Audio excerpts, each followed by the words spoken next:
Okay, so Ở đây thì ở lobby 1 BBTY Liu Bear Potato tiếp. Let's get ready for the APAC finals. Với cả no one lobby và như vậy là no one lobby. Đấy, người vừa được đốt lên xếp ngay vị trí Let me transition to here. Chúng ta có những cái tên Việt Nam như là bạn DJ này và bạn Dante cũng sẽ nằm ở khu vực này đối đầu với khá nhiều các vận động viên Hàn Quốc như là Sang Hyuk, như là Dunizuni, Gilman và Kanata. Trong khi đó thì bảng 3 là Nơ và Xiaoyi của Việt Nam sẽ phải đối chọn đến 7 vận động viên nước ngoài. I like having a little bit of like background noise for when I watch stuff, but it's just like Vietnamese already is a fast language. It like sounds so quick to me, and it's just like yapping. All right, so some players that are notable that got to day 3, Cosmo, who from Korea, Bao Myung. These are like good Korean players. Panda, MoGG, the guy that did well in the invitation. Wait, what's with this? What happened here? Oh, sorry. Yeah, sorry. I don't know what happened there. I closed the window.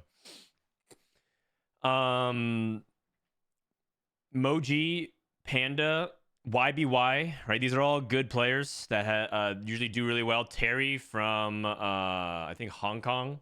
Dunizuni is like a popular Korean streamer. Title from Japan.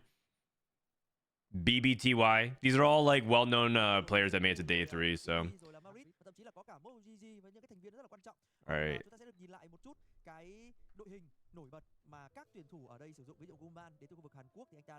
Oh wait, what's Frodan doing? Hey Frodan, have you seen that your last tuber of day 3 is just in 360p available? Yeah.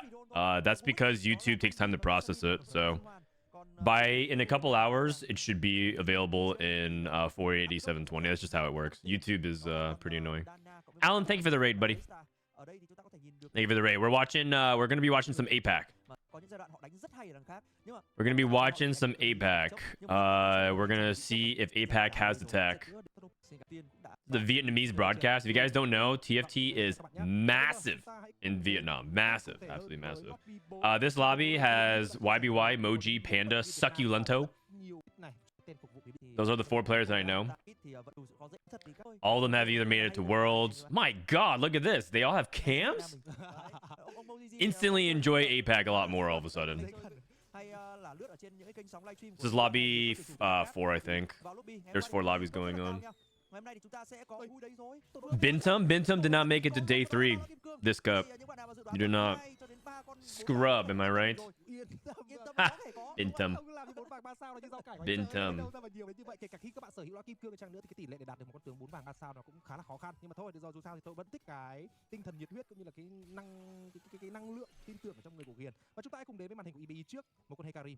My telestation thing officially broke. I'm not sure exactly what happened. I tried to use it as an NDI source, but it didn't work, sadly. Okay.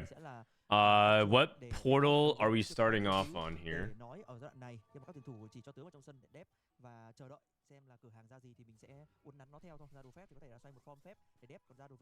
Doesn't everyone have cams except NA? Yep.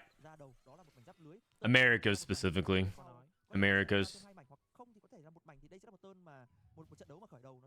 They said that they're gonna change it for the future, but when is it next set? Is it 2025? Is it like 2040? Who knows? Okay, Panda has an early Wukong Kog'Maw, tier vest and glove. Not really the best components for Kog'Maw.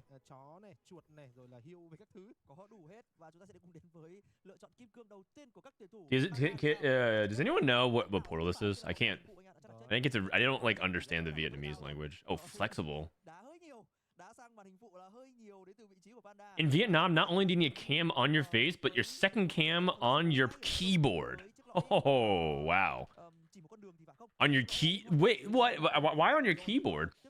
Is it like you need to verify you're not using any macros?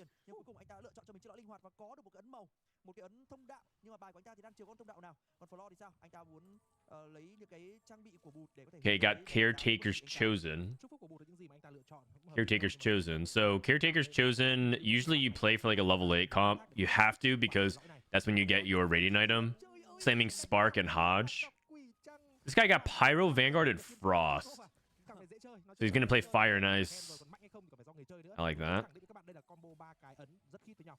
Đúng vậy, nó sẽ là một bài cờ lô rất lửa băng, hoàn toàn có thể kết hợp vào. The sad thing about that is if you like whiff on Olaf, you're kind of cooked. Also, oh, this guy got Vampiric Scepter Warwick. Oh, it's MoGG. MoGG. Nuôi cún rồi. Đúng, sẽ là một con quái thú nhưng mà chưa biết có thể hay không. Tính ra thì MoGG nhớ lại ngày thi đấu hôm qua thì anh ta đánh reroll. This guy was the Ziggs reroll. If you guys remember from the Summit Invitational, MoGG rerolled Ziggs 5 games in a row and advanced, and China flamed him so hard. The CN fan base was like was saying all kind of nasty things about him because he rerolled Ziggs every single game, and then advanced, and then China was like, man, this I don't know what they said exactly, but they were just like hating on him.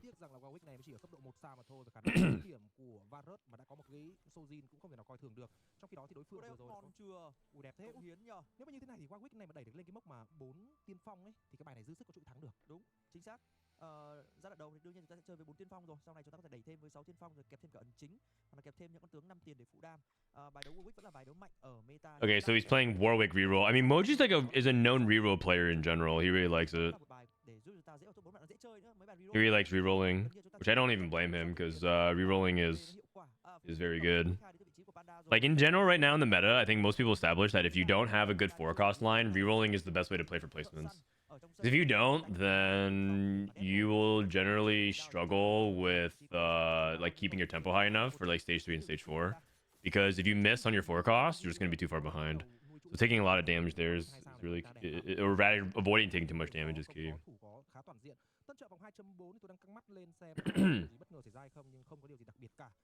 What they say about the Callista Forcers? I don't think they flame Callista Forcers. It's just like I don't think China likes it when someone plays 5 of 5 of anything. Like they also flamed Milk. Like they acknowledge that he was good, but they don't like the way Milk played Kled 5 games in a row or 6 games in a row or something like that.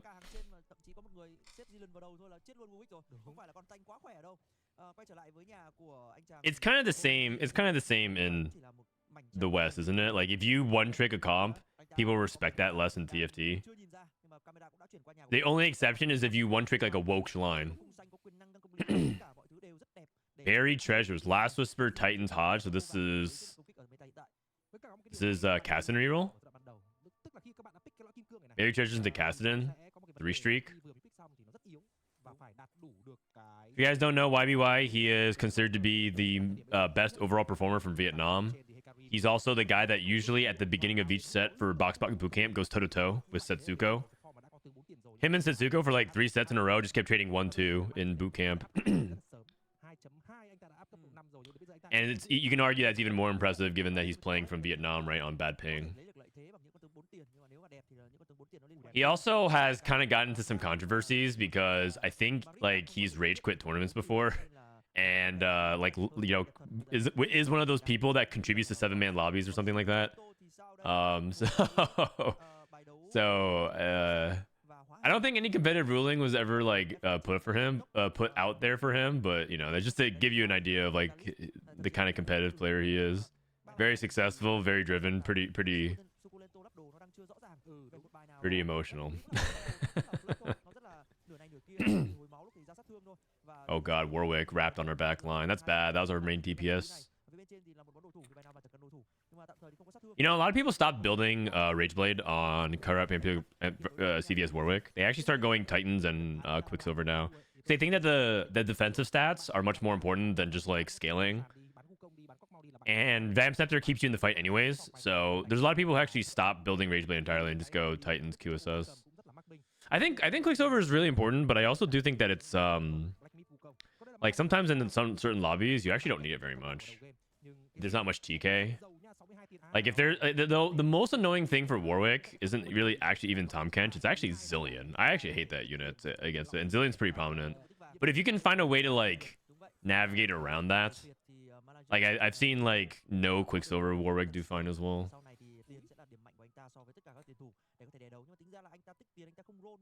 In set 10, a guy in Vietnam one-tricked Yone, beat the crap out of pro players in the Viet community, called him trash spammer. Yeah, I mean that's not a surprise.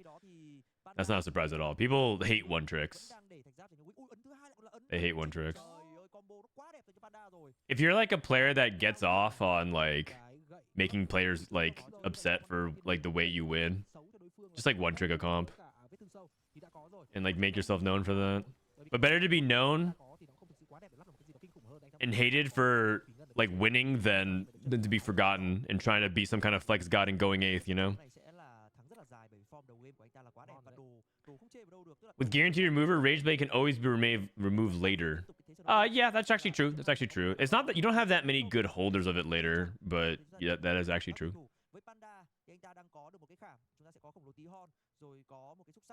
Blossoming Lotus. Blossoming Lotus and Portal. I mean, he's playing Portal and then probably just flexing in. He's probably just playing Arcana Rise and then see if he can go Vertical Portal. This guy took Anger Issues. Okay. Anger Issues Warwick. Do you take Polymorph here? If you lose, I guess if you lose Rumble, you just play Galio. He's +1 gold. Dude, double Rageblade, Vampiric Scepter, Warwick. Oh my god, Anger, and he got the resistances from Angerish. Isn't that insane? Is this combo insane or what? I guess, yeah, I guess we have non-stop Rageblades. Oh my god, he's just drain tanking the Kassadin. Okay. YBY rolled it down to 10. Very aggressive, very aggressive. APAC looks like they're very aggressive in their rerolls. Blaster +1. Oh, this guy took Wandering Trainer into Blaster +1. So he's gonna play 6 Blaster Pyro? Oh, he's playing Vanguard Blasters and just splashing it. Oh. Okay. You know what? I like that. I feel like that's way more consistent than going to 8 and hoping that you hit Olaf. I feel like that's I like that a lot better. Plus, I think that dummies with things like Frost Emblem is not even that good. Because the power of the Frost Emblem is that it replaces an entire item. It's basically like a Giant Slayer or like a, you know, a Guard Breaker equivalent of stats. And it's supposed to just give you like a lot of item efficiency. It's, you know, kind of like Fairy, right? They just gives you like item efficiency. And the Frost Emblem on a dummy doesn't do much for your team. Like, the dummy can't attack and create an Ice Soldier. At least not yet. Tiniest Titan. New recruit. What the Forge? Someone comes to What the Forge. Okay, 2 people took What the Forge. This lobby is heating up. We got Anger Issues Warwick. We got Wandering Trainer. We got Flexible. We got 2 What the Forges. We got like 5 boards. Wait, this guy took Hedge Fund and Tiny Titan. Okay. This guy is fast 11. All right. This lobby is heating up. Oh man. Yeah, APAC doesn't fuck around, man. They're here to play for keeps. They're here to play for keeps. Keeps his duplicator in the orb.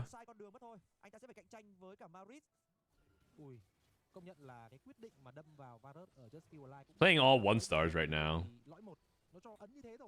Just playing traditional Varus with subscription service. You guys know how I feel about Varus.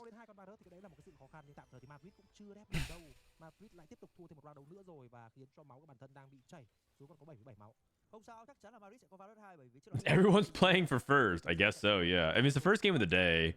It's also Prismatic Party, so you're kind of bound to have some wacky stuff. Oh, you guys don't see it, but in the top left here, I can actually hide my cam. But in the top left, they actually show the patch notes. They show how Varus got nerfed from 55 AD to 52. So that's good production, actually. They have like patch notes to show you like what happened in case they need to bring it up. One of these days, for when I co-stream, I hope I can like hire someone to do stuff like that. But the problem is OBS. I actually overload OBS like a lot with a bunch of like scripts and stuff like that. Like for set 11, when I was doing like my remember I had an Exalted overlay. That took like half my PC's resources. Like or half of OBS's resources. It was like overloading my PC. I don't know. OBS is not really built for like advanced graphic switching and stuff like that. It's just meant for like simple, you know, like turn on the webcam, put your headset mic on and scream really loudly and make monkey noises. like simple slideshows. Like trying to do like advanced movement and motion in production is like it just breaks. So okay, let's see his subscription service. Karma, Olaf, Tarek, and TK. TK is good.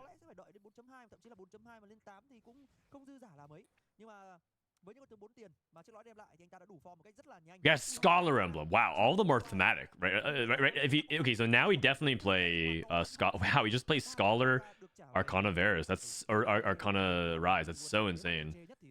That is so insane. What the Forge into Forbidden Idol and Unending Despair, Moguls. Wait a second. Do you guys see what I see? Fishbone's Olaf retargets. What? He's just hopping around and pocking his passive. Fishbone's Olaf? What is that? That is crazy. Okay. All right. That is some cook. I like that. Fishbone's Olaf. Scholar plus 2. Is that even good? Probably. That's probably really good. That means you hit 6 Scholar without Milio. I mean, oh, never mind. Although he doesn't have Rise. He doesn't have Rise. Hit me with the Rise. Hit me with the Rise. You can play Zillion for Preservers. Camille. Oh, he already has 6 Scholar. Wait, he hit the Rise. Bro, he has 7 Scholar. He has 7 Scholar. You do not need this. You do not need take out the Zoe. Take out the Zoe. 5 Scholar, 5 Portal. Okay. Yeah. It's Zoe out and Hecarim in. Zoe out, Hecarim in. He had a lot to do that turn. Yeah, he had a lot to do that turn. I feel like these augments, like Flexible and Trade Tracker, are super fun. I wish I could get them like every game. I would pick them like every time. How about if Flexible was a portal? What do you guys think? Everyone just gets Flexible, like just straight up, it just becomes a portal. Blitz 3.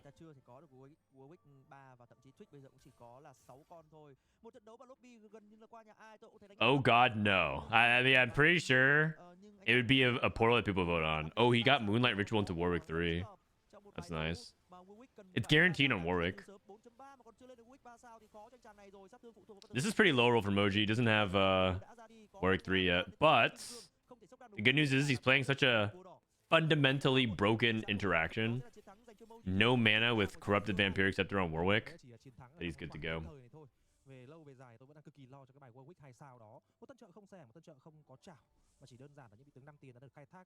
We will suffer from portal terrorists. We already suffer from portal terrorists, you guys. We already suffer. Like, what difference does that make? We got Marksman Toolbox, Blinding Speed, Scholar +1. Oh, 2 people took Scholar +1. Mala just took Scholar +1. Succulento. Man, what a username. Diana Pear. This guy with the hedge fund, Tiniest Titan, Scholar +1 into Giga win out. The thing is, he has no combat. Holy cow. It's possible he gets entirely cheesed. This Fiora's positioning. Now we have Diana too, right? Oh no! We lose our Rise. 12 HP. Oh, I think we're good. We're alive. Even if we lose, we're alive. I don't even know if we lose. Oh, it's so close. It's fine. He's living. No, this is very ballsy. Also, his positioning is the Fiora got to the back. Okay, Briar 2. Right to it. Feed. I mean, might as well. You're at 4 HP. Just feed. Dude, he's got the tiniest Titan feed combo. Tiniest Titan into infinite feeds.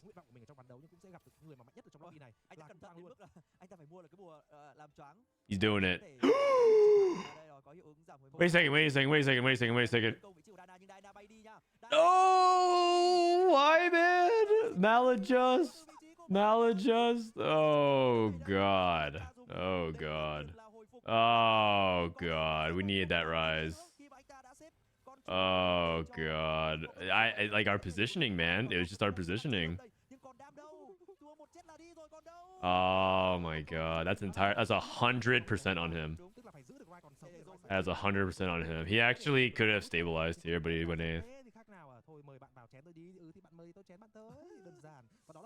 Twice in a row. I know, man. He spent so much time staring at whether or not he wanted to make Briar 2. Just make Briar 2.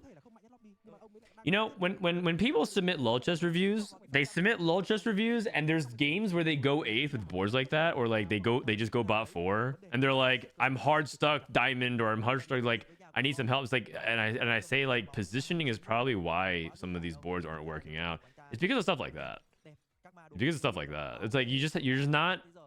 A lot of people just get caught. Hands down. I got a multi-striker emblem.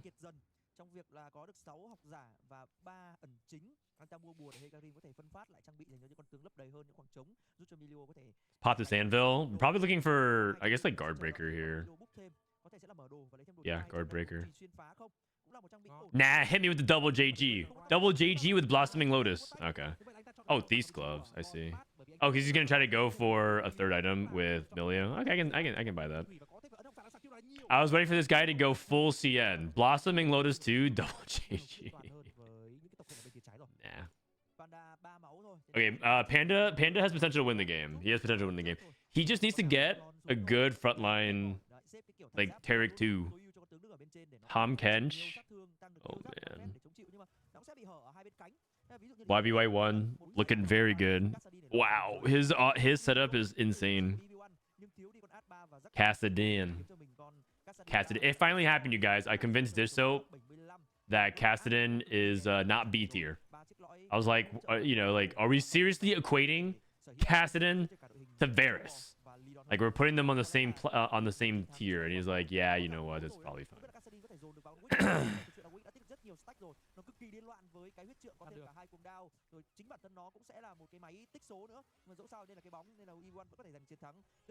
Cassadin is B unless certain conditions. I don't agree. I think he's like I think I agree in principle. I think you're supposed to only play Cassadin if you have the right conditions, though. That's like saying Warwick with corrupt Vampire Sector is S under certain conditions. It's like, yes, of course. That's what it is. Are you supposed to play it in bat? You're not supposed to play it ubiquitously. It's like you're not supposed to play Cassadin from any spot ever. Like, you have a single Titans the Cassadin game? No, not at all.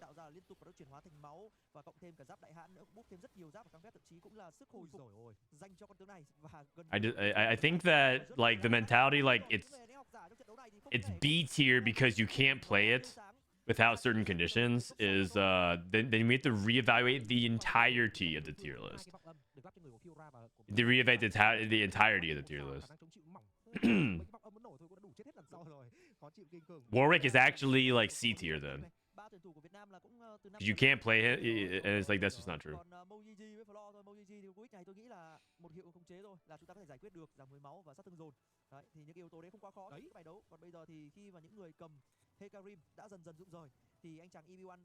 He's trying to roll for Ash 3, Jax 3, and Hecarim 3. He's rolling for 3 stars.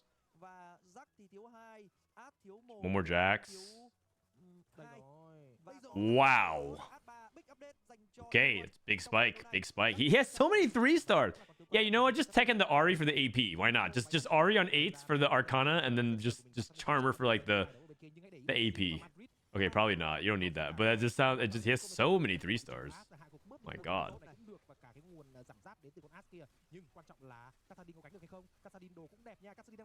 Oh, he lost anyways. Yeah, Cassadin's B tier. Cassadin's B tier. Lost to Varus.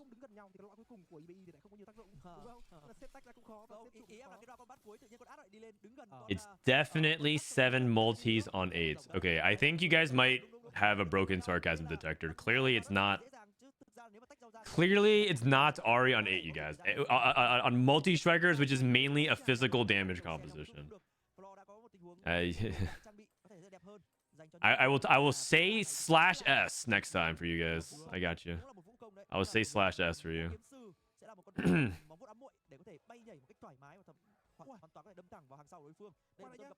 Cái anh chàng Flo này, cái đồ rèn ra phải đến 90% những cái đồ rèn ra đều là những đồ kiểu tuyệt phẩm ấy, cực kỳ hợp lý ở trên những con tướng hợp lý. Và để xem We got Fish Bones, Sniper's Focus, and Lichbane. We got Sniper's Focus, Lichbane, and Fish Bones. Fish Bones. Where is this guy playing? From Vietnam. You see VN? VN stands for Vietnam, Milk.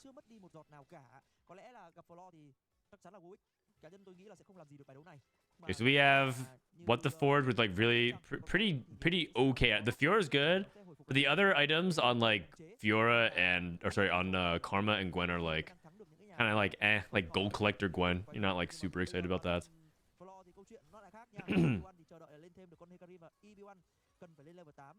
Sniper's Fishman is a funny combo though.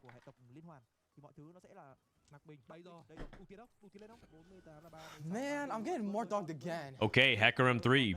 I mean, this guy's entire board is 3-star. The only thing left is the 3-star Shen.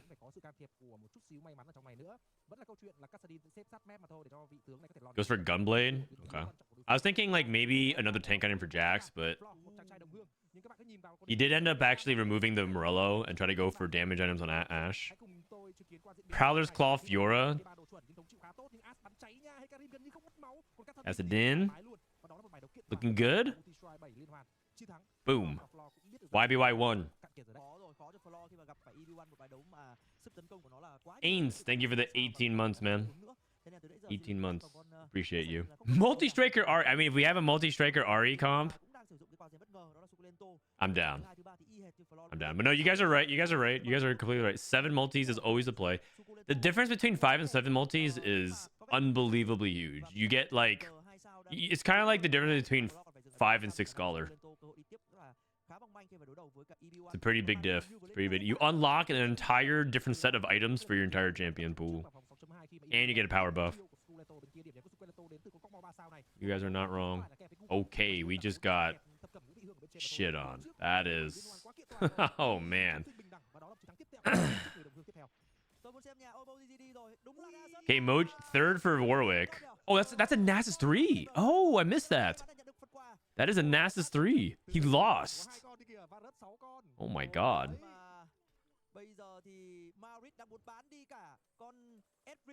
Shouldn't we have moved items off of like TG Nasus 3? Isn't that like the way you could lose with it? Okay. Random question. Do you guys think Snipers Fishbones Nasus 3? Okay, never mind. I'm not even gonna finish that question. I'm not even gonna finish that question.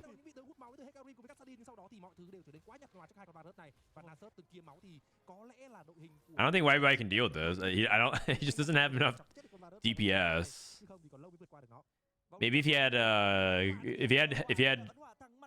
3-star Callista.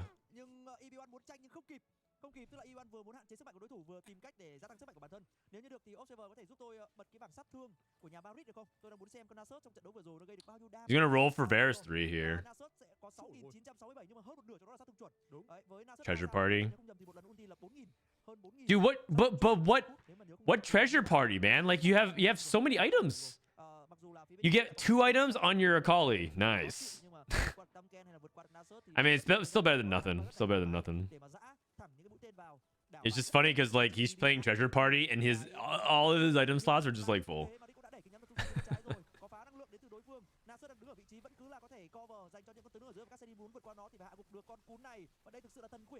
Treasure party diff.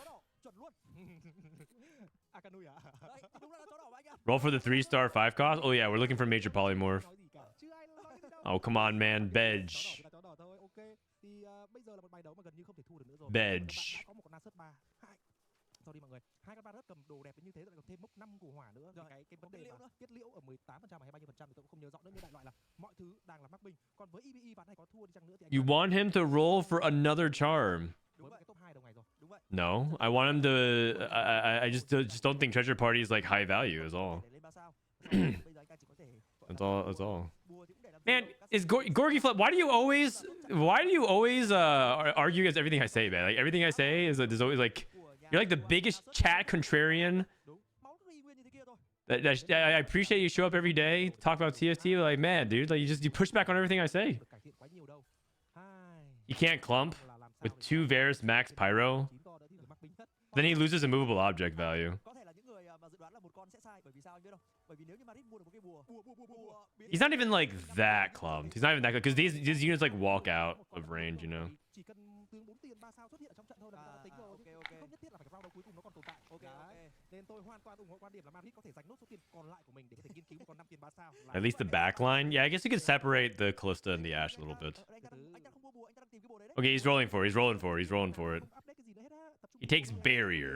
Mua một cái gì đó thôi, anh ta vừa thôi nói chung là cũng hết game rồi. Anh ta không ra được nên là anh ta mua một cái bùa gọi là tạo giáp Makes ảo another TK. cho cả đội hình rồi. Ui, tam ken 7 con kìa. Gần 3 kìa, 7 con tam ken. 5 Pyro. Của Madrid ván này là cũng gì Full frontline. kiểu gì cũng sẽ có 4 tiền 3 sao. Mà có lẽ là Full engage. Full chơi engage. game ở trong một lobby mà 3 chiếc lõi kim cương thì ai cũng phải quan tâm đến bài của mình. I mean, that's just GG, right? He just can't kill this Nasus. There's nothing you can do. Trong âm thầm và bây giờ thì có lẽ là những trận đấu thủ tục thôi, lượng máu nhiều của EB1 nó cũng sẽ đặc trừ vơi dần vào 7.1 thì không còn cơ hội nào dành cho tuyển thủ phía bên kia nữa. Why are you pushing a back against him pushing back?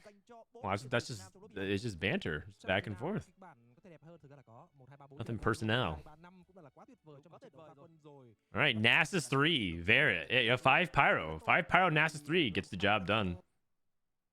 Thợ săn đúng không? Cóc mau 3 và Man, I feel bad for the 8th place player that went like fast 9 and rolled and then just positioned badly twice and then lost his 2 lives. He actually probably could have pushed for higher. Also, I'm surprised Panda went 6 with his board. I thought he had big win out potential, but he was on 1 life. That's the big problem with like being at 1 life. It's just you could just randomly get cheesed and just die. It is what it is, you know.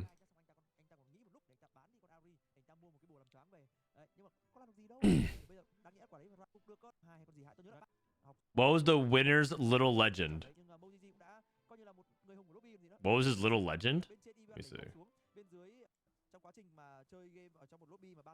Oh. I don't know. It's like some drunk fairy dragon. Some drunk fairy dragon. All right, we're going to game 2. Rất gọi là tơi, nó không kiểu bị gì đó đấy. Thì ngày hôm nay có lẽ là EB1 cũng đã chuẩn bị cho mình một cái tâm lý cũng như là một cái cơ thể nó đã thanh mát và nó gọi là Varus is SSS tier in the right conditions. chúng ta sẽ đến với ba cổng dịch chuyển. Yeah, if the condition is you have Nasus 3, it is SSS tier. Rồi chúng ta tiếp tục có lại tiếp tục Agreed. một cái chảo nữa. Ôi tuyệt vời quá nhờ. Ôi tiếp tục Prismatic party again. Wow. Prismatic party again. Twice in a row.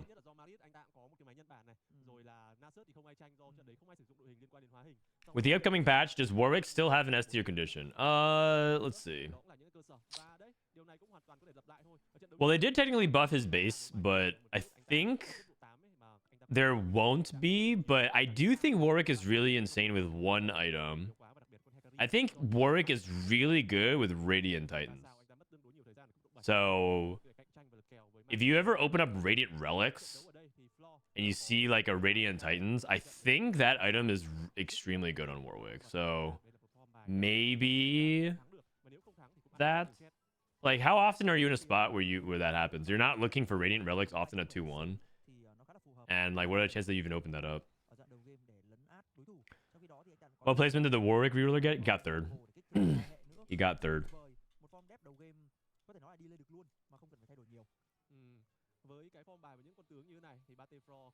He got 3rd. Oh. Woo. Man, this past weekend, man, it was hard. I just feel exhausted these days. Okay, here we go. Prismatic. Living Forge. Love that one. Berry Treasures 3 is also really good. He's going to take Berry Treasures. Oh, is he gonna try to play? Oh, is he playing Sugarcraft? Sugarcraft Flex? The legend of Penny Andrew lives on. Sugarcraft Flex. Arcana +1. Hard commit. Wait, what does hard commit average these days? Like a 4.6, something like that? Oh, 4.5. It's not even bad. Okay. Okay. Hard commit. So he's playing Arcana with a Crown Guard slam. With a glove. Is he Arcana Varus?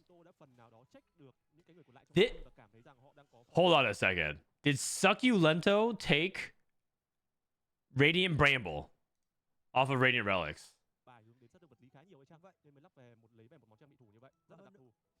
Oh god.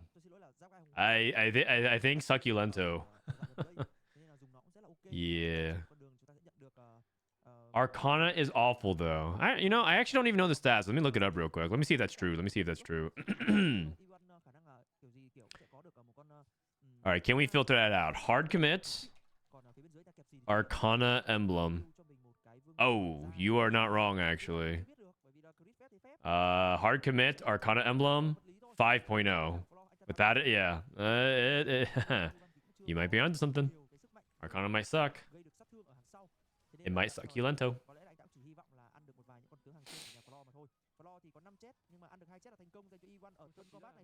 I wonder what it was choices. I mean, hard commit looks like it's fine. It's kind of like a worth the wait. Caretaker's ally type situation. Like, you just basically let Mortdog take the wheel and you just live with the consequences. Like, you have no one to blame but yourself with hard commit. It's like opting into call to chaos. It just is what it is, you know.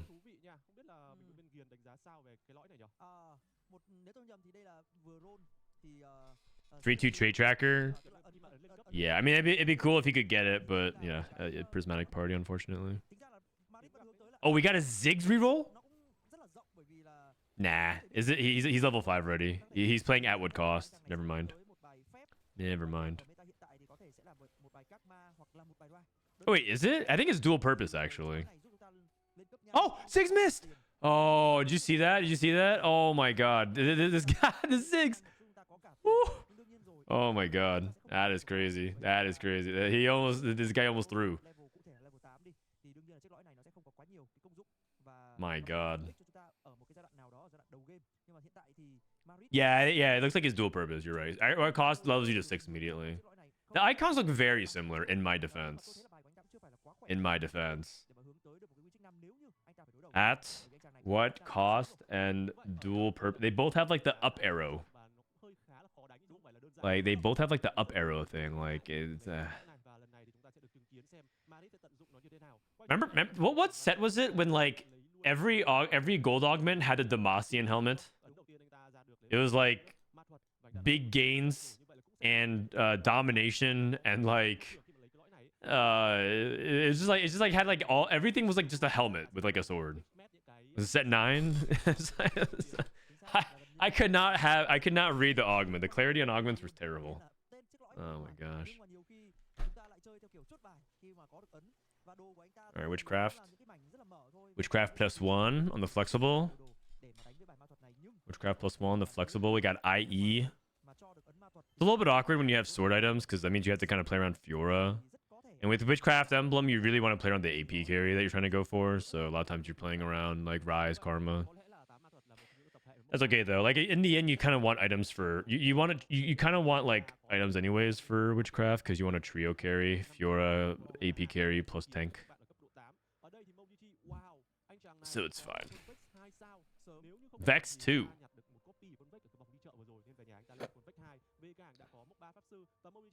How do they do it, man? Why does every mage player have Vex 2 out of nowhere on 5? Every mage player either has like Vex 2 or like learning the spell perfect items. I don't get it. MoGG. I like it. He's mogging on everyone. Yeah, you know, I'm down to just call him MoGG now instead of MoGG. I don't know why the icon for Build-A-Bud is an anvil rather than the teddy bear. Oh yeah, that's a good point actually. I forgot about that one. Zillion too, so he's willing to play around Zillion. That's pretty expensive actually, econ wise. I actually wonder if this is worth it, because if he doesn't get gold, he's gonna be stuck on 25. Oh, I see why. He's playing spells of War 3. I see. So he wants to be max strength. 10 gold. Or I see 12 gold. Man, I'm getting Ah, more you know, dog but than he'd be able to Gang. make 40. Okay, but like he does have spoils of war. He probably feels like that's worth then. Stack a little bit of gold. Drag flag. Thank you for 7 months, man. We're doing well. Yes, well, yeah. You just want to be strong as strong as you can with spoils of war. It makes sense. Dual purpose, early karma, Shiv JG. Shiv JG. Okay, maybe this is a hot take, but is Ziggs and Honey so bad that we'd rather put itemize Cassio 1 over Ziggs 2 and Karma 1 over Ziggs 2? Is Honey and Ziggs really that unreliable now? Like, he wins this fight, but I'm just thinking about like I guess he has a duplicator, but he's also a remover. I don't know, but he's clearly not like prioritizes Ziggs 2 at all. Oh my! Wrap it up. Spellcaster's Toolbox. Spellcaster's Toolbox.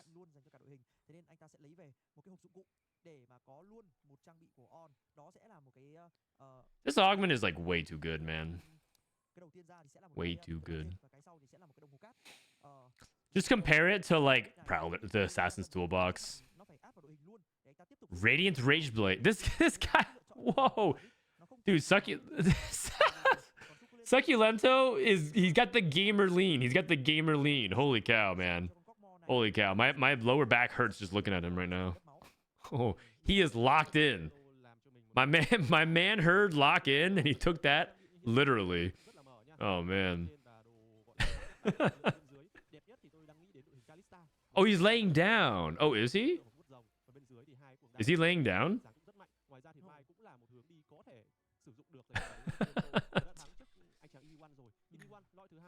I like it, man. Is that an iPad? It could be. He has a mouse though, so I'm not sure. Maybe it's a tablet, but I don't know if it's an iPad.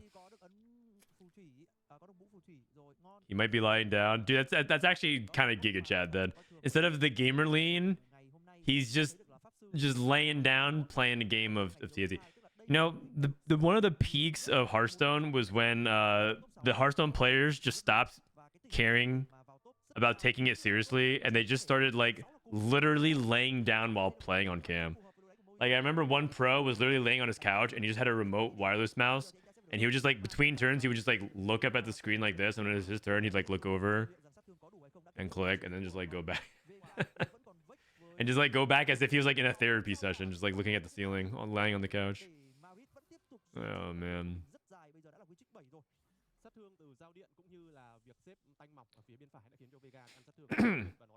Did you read patch notes for the next patch? I did. I actually did a patch notes review video on YouTube. I think. It might not be out yet. Okay, 2 spellcaster toolbox. Oh wait, no, never mind. I thought this was the flexible player that got witchcraft. Flexible player or hard commit player got this, and the flexible player got spellcaster toolbox. MoGG got a mage crown. Wow. Wow. He lost with this board. Wait, he's rolling? What is he rolling for? Whoa. What are we rolling? Why are we rolling so deep? Rolling for Vex 2? Or Veigar 2? Why not just use a duplicator here? Do you want for Veigar 2? But like, can't we just use a dupe for that then? Spoils of War Gaming? Yeah, but like at the same time, we're losing a lot. We just lost like a ton of econ for this. We're at 19. Like we just lost so much econ for this. That's too aggressive. That's too aggressive. I understand like the logic. It's just like I think the conclusion of rolling that deep is like that's too much. If you win, you get it all back. Yeah, spoken like a true Gamba addict. I just have to hit and I'll win it all back, guys. Just roll. Once you hit, we win it all back.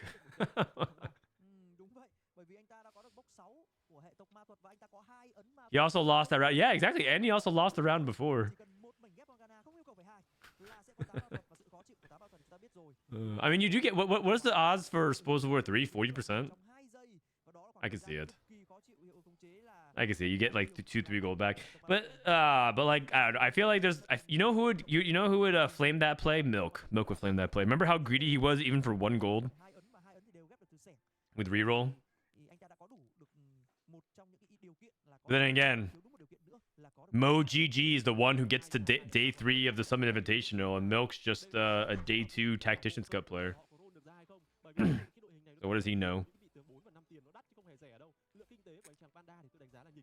What does he know? Preserver and Witchcraft +1?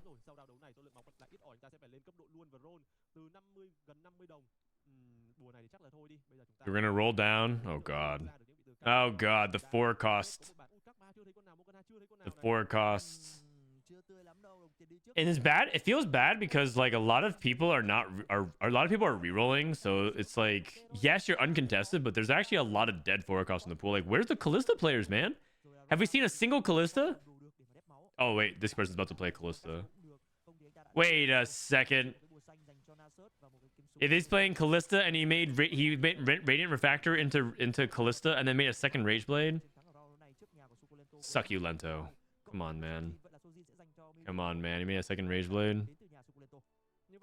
Yeah, if you guys don't know, when you get Radiant Rage Blade, you don't go for another Rage Blade because basically that's like going for 3 Rage Blades and it just diminishes the value of your Radiant item significantly.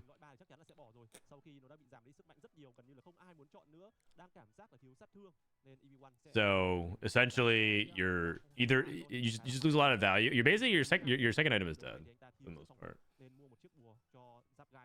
or just very low value. So a lot of times you just play another item. The best item usually is Gunblade. Sometimes you play like Last Whisper or something else. Is he using a Nast item as a item holder? Yeah, also because he just doesn't have any 2-stars. He just needs to stabilize and 2-star anything he can.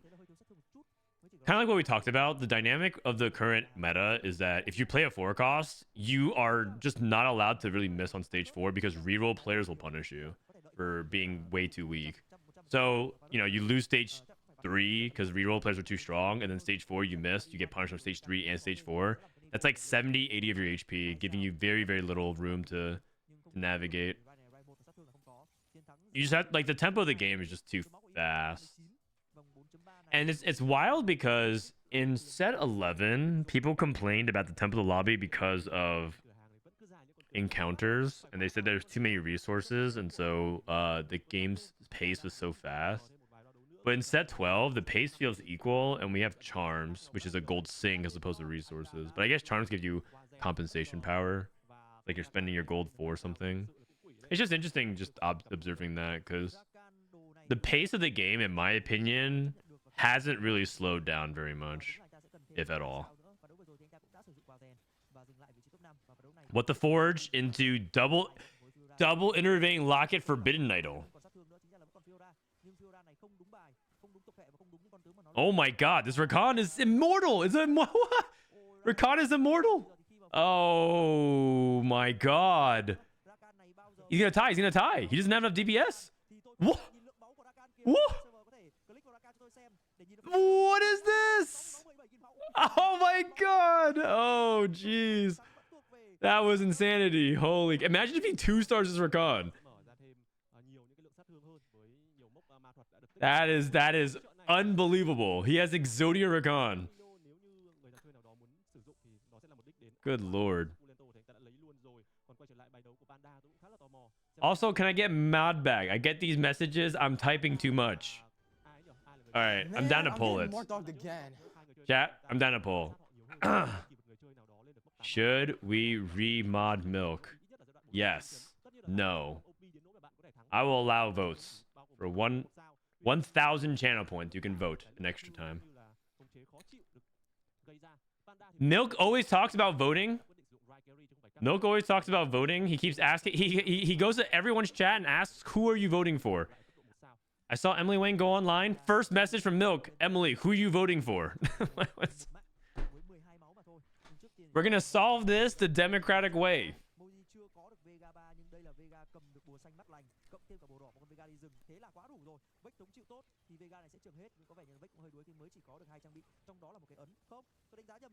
Radiant blue buff.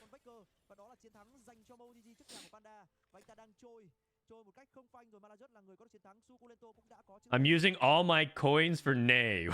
Are people spending all their channel points just to vote no? Man, that's pretty emphatic. That's pretty emphatic.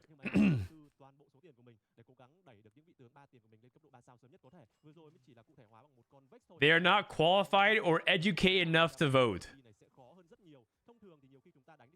I feel like if you have a lot of channel points in Frodan's channel, you are very much qualified to vote. That just means that you have a lot of influence and you have great taste in streamers because you have a lot of channel points in the right area and they're on the right channel.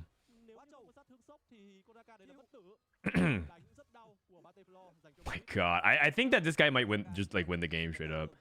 How do you, now that he upgrades his board, like how do you actually deal with this? True Exodia. True Exodia.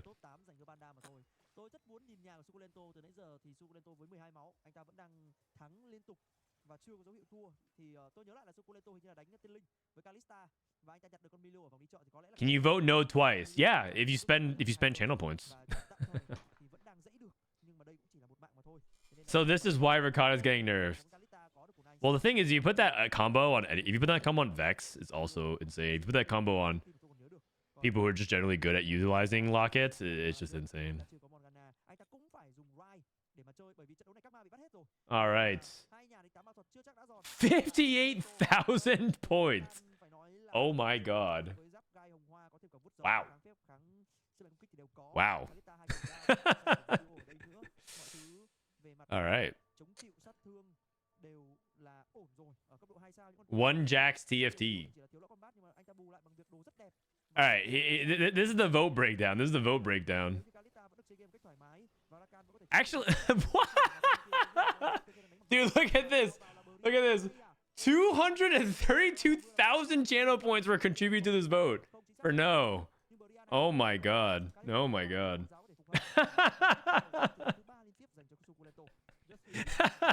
Oh man.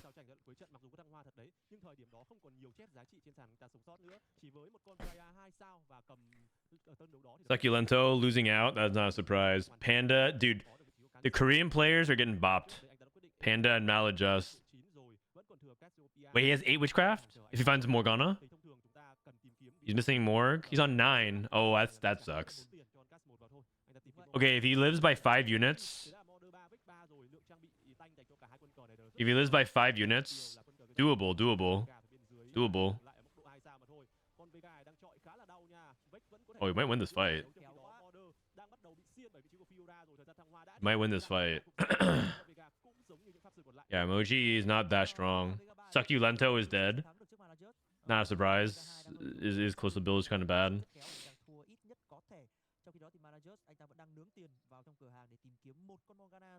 I mean, are you supposed to donkey here until you just hit Morgana? Like, roll the 0 every single time, hard 0? At Milk, why do you type like that? It's the great mystery. Why does he type like that? I can't get Challenger to set in EU West, so I am mad because I suck. If you're 50 LP off, that means you can get Challenger. You just need to avoid tilt. Play like 2 good games of TFT. Like, the difference between 50 LP and like a rank barrier threshold is basically nothing. It might just be like the very minor differences where like if you fix like one or two things about positioning or like maybe even just like your itemization.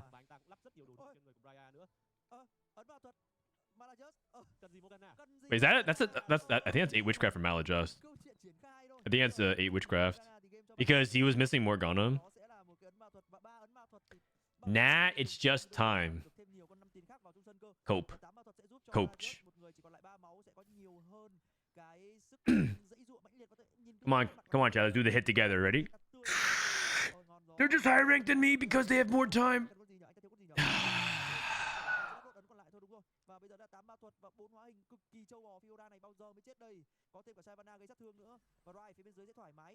Poppy 2. I was challenged the last 3 sets, but I don't know how to play 14-20. 14-20. Look for early 2-1 direction. If you don't have early 2-1 direction, either play Callista or seek a reroll out ASAP to play for your top 4 and get out. That is the summary in a nutshell.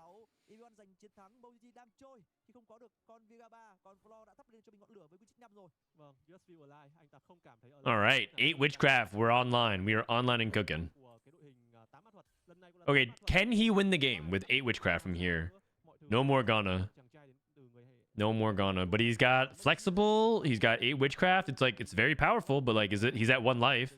Again, a lot of the problem with these boards, they stabilize on 1 life. It's very easy to get cheesed.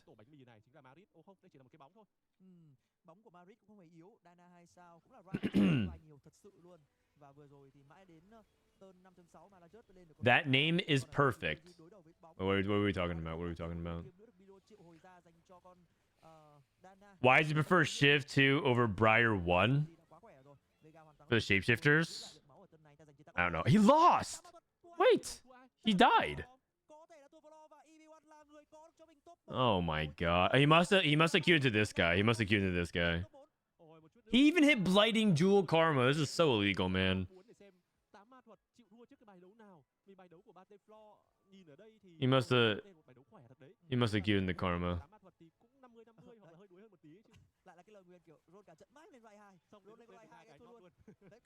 Anyone recap me who won day 3? Yeah, Bopster. Bopster won day 3. Latam and Brazil was in a good position to also win, but Bopster clutched it. I'm talking about the Twitter account that's reporting every CNT play. Oh, yeah. I mean, I covered that in the video yesterday as well. Drama video. More updates probably by regionals in 2 weeks. We'll see. We'll have probably more drama again. Trenchcoat. Diana. Double BT.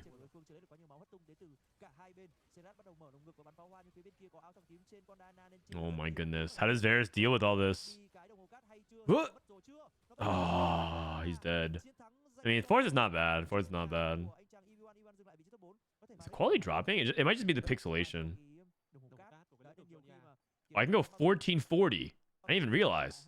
Oh, I didn't even realize. I was only on a mere pedestrian 1080p. Sorry, guys.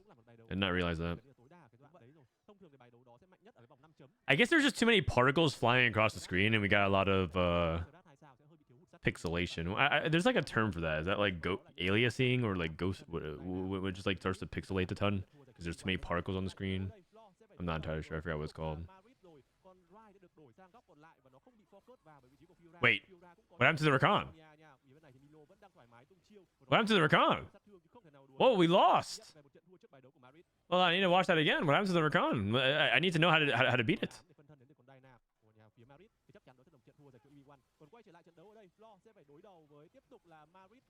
Oh, Rise focus fired it down. Oh, he got stunned. So that he couldn't actually cast.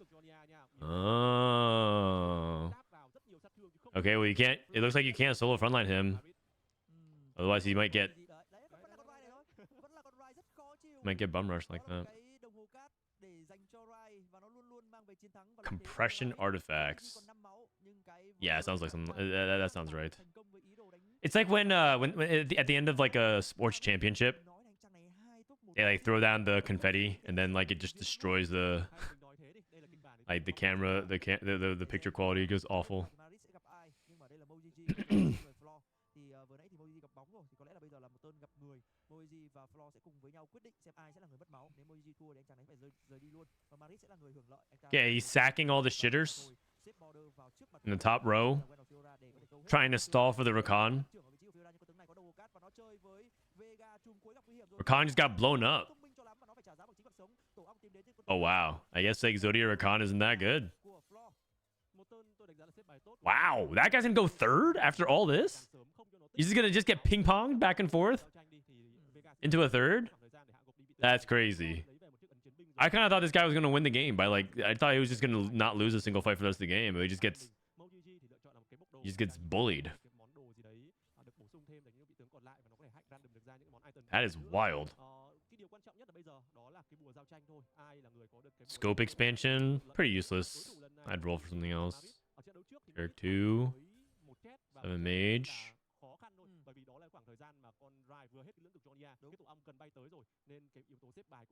Yeah, you can't let you're right. You can't let Rakan tank burst from Veigar. Like basically, what's happening is Ryze and Veigar are isolating onto the tanks and just taking like all the bursts. Because remember, innervating Locket is something that scales onto itself because it's like your max, or sorry, with Forbidden Idol, because you get more max HP. So you just need like time to get there, and if you just can't scale fast enough, wow, he just dies. I mean, it's a second, but I was surprised, man. Wait, does this guy go back to back? I think he went back to back. Licka. Okay, what is this little legend, man? What is this little legend? Also, does this guy dye his hair pink? Okay, he's got some style. He's got some style. I like it. He got some style. I like it.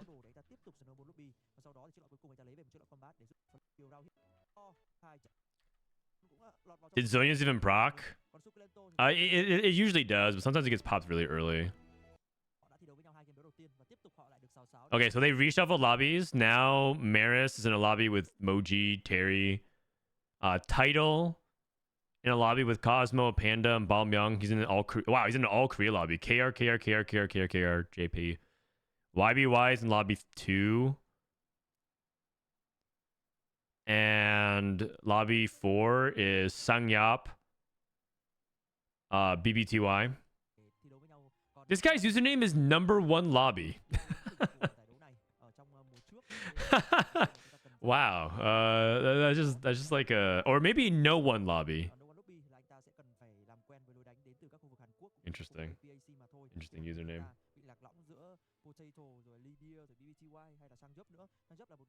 I mean, it's not as good as Succulento, but yeah.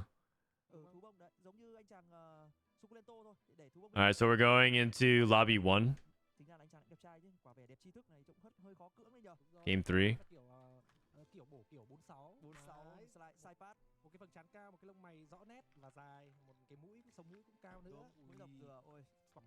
How is Bebe doing? You know what? That's a good question. I have no idea. I'm just going to go ahead and fire up a DM to Bebe. Hello, Bebe. How are you doing? Miss talking to you, pal. How is life? I literally just DM'd Bebe.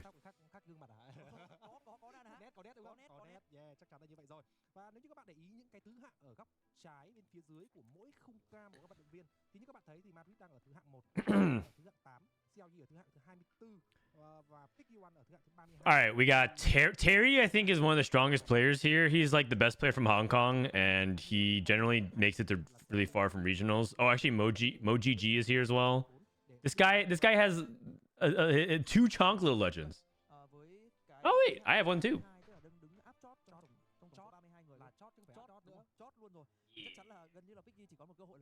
Me and Xiao Yi.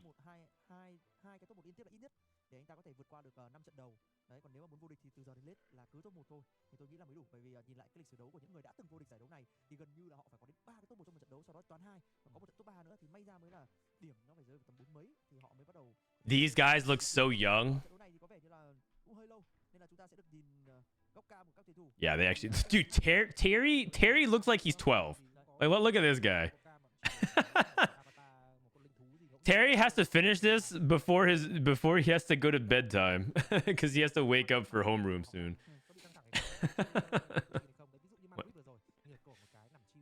Same with Piggy. Yeah, these guys look like they're legit like Generation Alpha.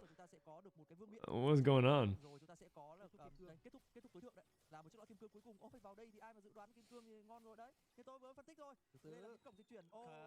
Champion delivery. Và đây thì chúng ta sẽ đến với một cổng di chuyển mà sẽ mang lại cho các tuyển thủ có những con tướng chất lượng để Bring back gamer lean guy. You mean Succulento? vào trong cái cửa hàng bằng việc quy nó ra tiền. Rồi các bạn hãy ngồi thật vững. Fun fact, VN playstyle is mostly influenced by Bebe. Một cái hộp bạc đầu tiên trả ra 2 con tướng 1 tiền. Really? Cái viễn cảnh không đẹp. Nếu mà gặp hộp bạc tôi vẫn thích là ra ít nhất phải là 2 tiền. Dù sao thì Really? ra sớm cũng giúp các bạn định hình cái lối chơi một phần nào đó.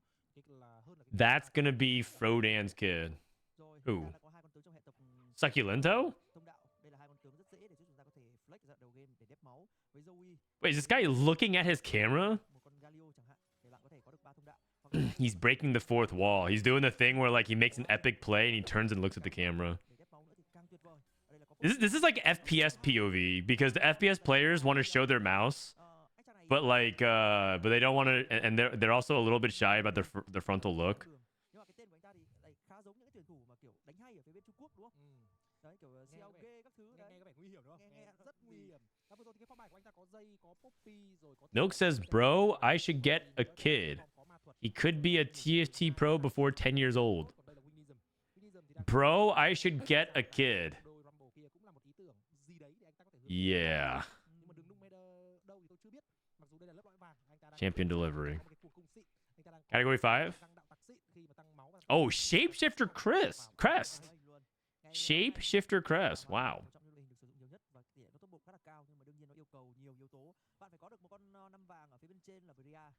I was kind of thinking category 5. I really don't like Shapeshifter Crest that much at 2-1. 3's a company into Hui pair. We might be Hui gaming. Gear Pion Me. I feel like I'm getting trolled by Bart Simpson by these usernames. Huh? What are these usernames, man?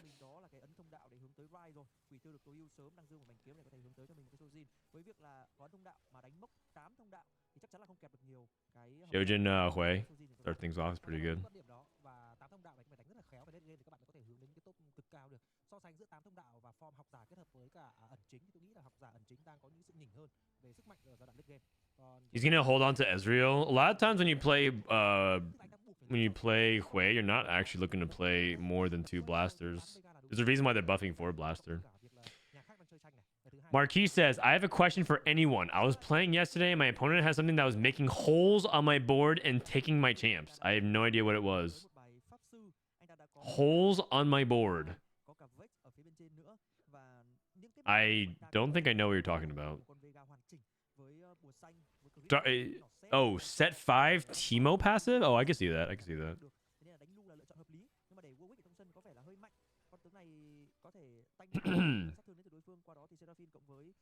Is it Rise? Oh, it might be Rise. I don't know. với một bài reroll thì cần phải có lượng trang bị đẹp, thế nên là đầu game chúng ta đừng tiếc máu để mà có thể nhặt được trang bị sớm. Đúng, tôi cũng thích là cái cách Madrid nào sau đó mà đi check bài mà có thể bỏ bớt những con tướng khỏe. There's too many regions just like NA. You're talking about like why everything's called APAC? I mean, it's because there's like sub-regions within the regions. There's like greater APAC, which is like a bunch of small individual countries, and then Vietnam is so big. Like Vietnam is such a big player base. It basically should be its own region. Like Vietnam is comparable to China, and they're just getting screwed by the fact that they're just lumped in with the rest of APAC.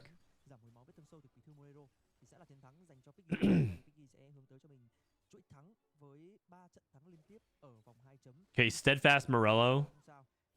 Cái mà Piki cần bây giờ đó là những trận top 1 thứ nhất là về Steadfast Morello into like generic AP lean. đứng ở đỉnh cuối của bảng xếp hạng. Piki I used to play like this, and then I got punished so hard. I stopped playing like this, and I just like don't slam. I'd rather just like slam Crown Guard and then like force something else, like mages or whatever. Steadfast Morello, and then you're like, you might have to play a Karma game, and then you're just like,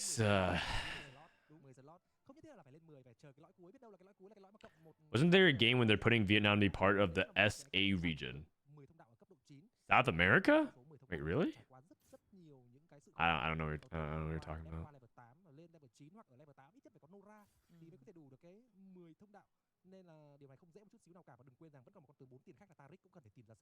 An influencer in Vietnam just got caught boosting and got banned for it, and TFT Casino made national news. TFT Casino? Wait, Vietnam made national news in TFT? Or TFT made news in Vietnam?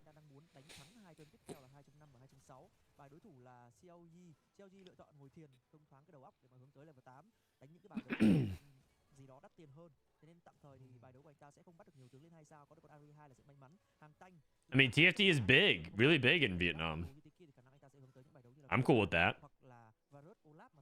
I'm cool with that. I think I told you guys many times. My favorite food is Vietnamese food. I love Vietnam.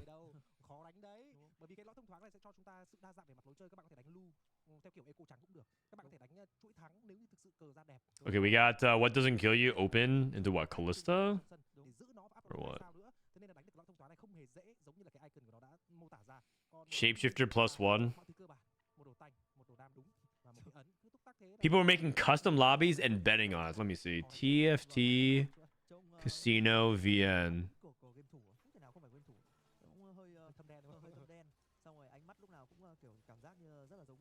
I don't see any of it. All it pulls up is lol chests and stuff like that. When you search TFT Casino, that's what happens.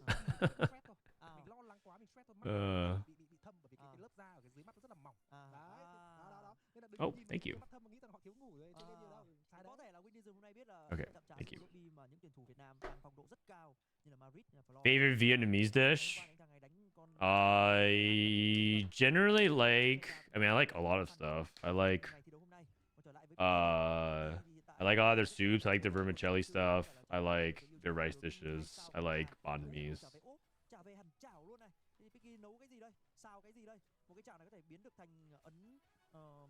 I mean, I like everything for the most part.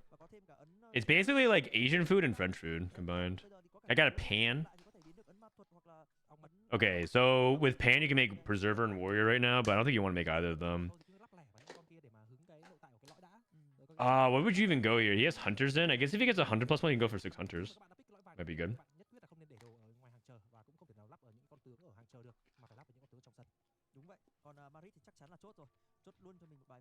The thing is, most of Vietnamese food in the US is Southern Vietnamese. You should come to Northern Vietnam, Hanoi. The pho is fundamentally different. It's fundamentally different. I like it.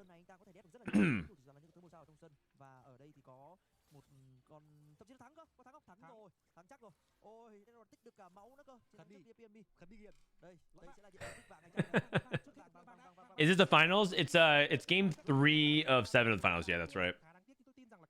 This is the last few games of the cup that we're just watching. I mean, Maris right now is the player to watch. He's 1-1.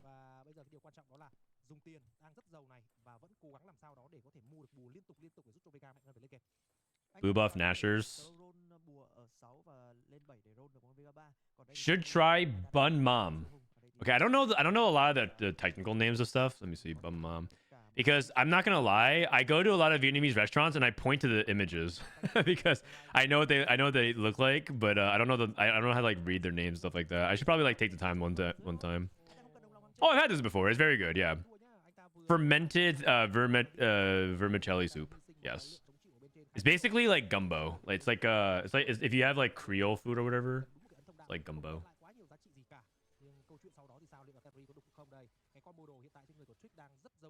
IE shapeshifter. Wow. I mean, his tempo is good. Upgrade shapeshifters with 2-star backline, double IE. Cherry tích lại được cho mình 40 vàng ở vòng 3.3 và tiếp tục là 49 vàng khi mà anh ta đã xếp lại đội hình ở phía bên trên rồi. Đó là những con tướng được xếp ngang hàng để mà kích hoạt chiếc loại thứ hai. Trong khi đó thì bây giờ So we got a Callisto player, we got a Portal player. trước đứng sau thế mới giàu nhưng chưa biết có giàu hay không. Nhảy à? Anh ta đang có cho mình thêm cả một cái cặp nhảy nữa để có thể mang đến hiệu ứng khó chịu ở giai đoạn đầu phản đấu với 1,25 giây làm choáng và cái Here's a link in the local esports newspaper if somebody is wondering about the TF2 streamer that got caught. Streamer DTCL arrested for organizing gambling up to tens of billions. Oh my god. TFT player running a underground gambling ring for billions. Holy. I had no idea it was that sophisticated of an operation. I mean, probably the currency conversion, but...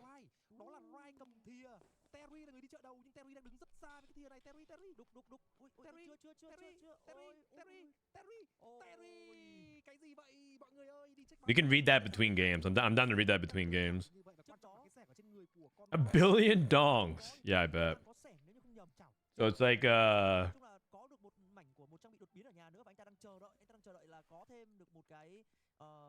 it's like $500,000. Okay. Okay. That's a lot of money still. This guy has 2 spats. Is Terry greeting for a portal emblem? Okay. Yeah, I don't think it's worth. I don't think it's worth. You have to get another rod, and then what do you do with the other spat? Nothing.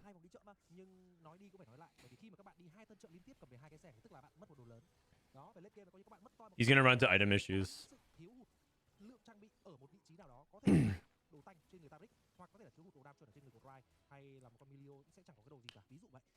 Oh. Wow, it's close. It's close, Zoe. Oh, dude, the portal bomb was like inches away from Kog'Maw. Look at this portal bomb. Boom. Oh my god, that's so close. Unfortunate.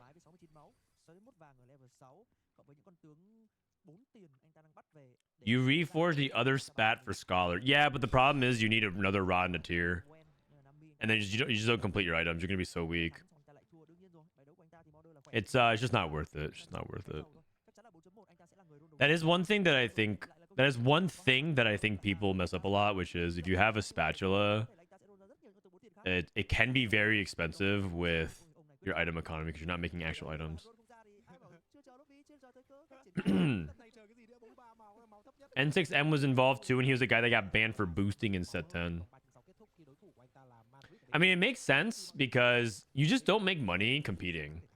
Like, you know how most people turn to content creation as a way to stabilize their TFT career or like any gaming career period. Like, very few pros can actually sustain themselves unless you're part of a huge ecosystem like League of Legends or Valorant or something like that, like Counter-Strike. Even the most successful players in other games that are popular, right? Like Pokemon and Magic and all these other games, like it's mainly through content. It's rarely through winnings. And if you're like in a scene that has a ton of players, but maybe content isn't a big part, like Vietnam, I don't know if Vietnamese streamers get like amazing viewership or like are swimming in the dough from streaming like the way like American streamers are. I don't know anything about the streaming scene.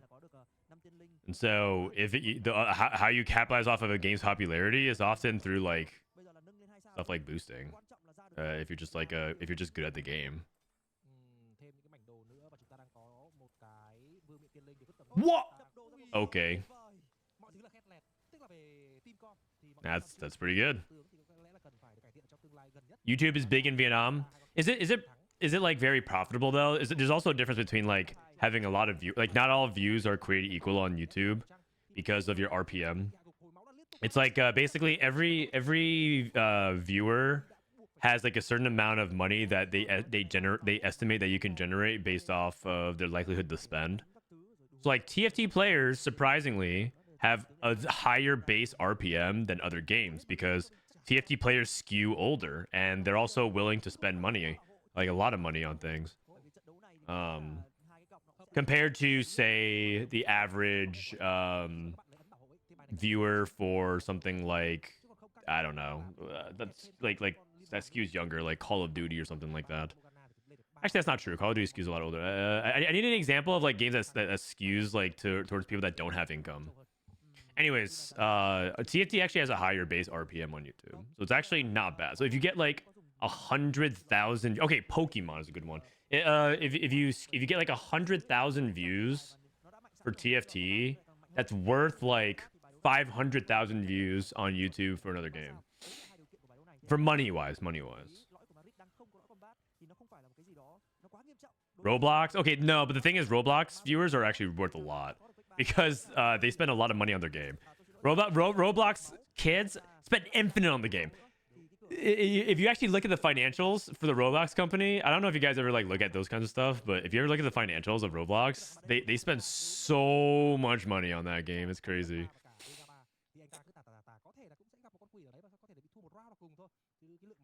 Anyways, I don't know what it's like for Vietnam TFT. Like, I don't know what it's like. Either way, I can't imagine it's that high.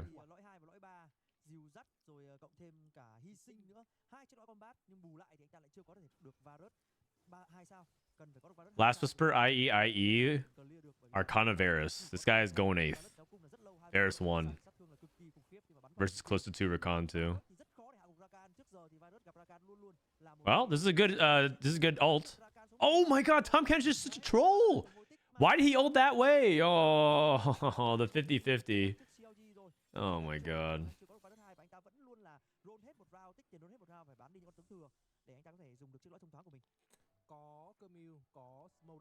Pokemon feels adult targeted, except that it's mostly skewing towards kids, but yeah.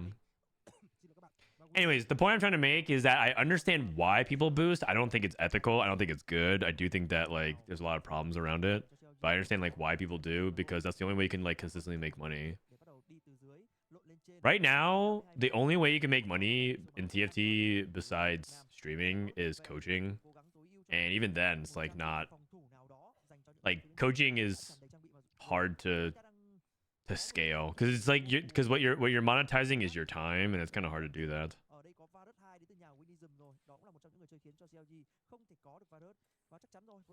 In VN, if you play so good like Disso, but you have zero sense of humor, you can't make jokes. You will have zero viewership.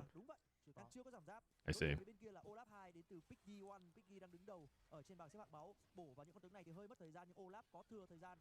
Do they like yapping? Do they like angry joking? Which is not really joking, but you know, it's, you can always just say you were joking. Do they like angry yapping? Okay, we hit Varus 2, and we hit Smolder. Really good setup here. I like Wingnism spot a lot more than Xiao Yi's spot, who's playing Arcana Varus.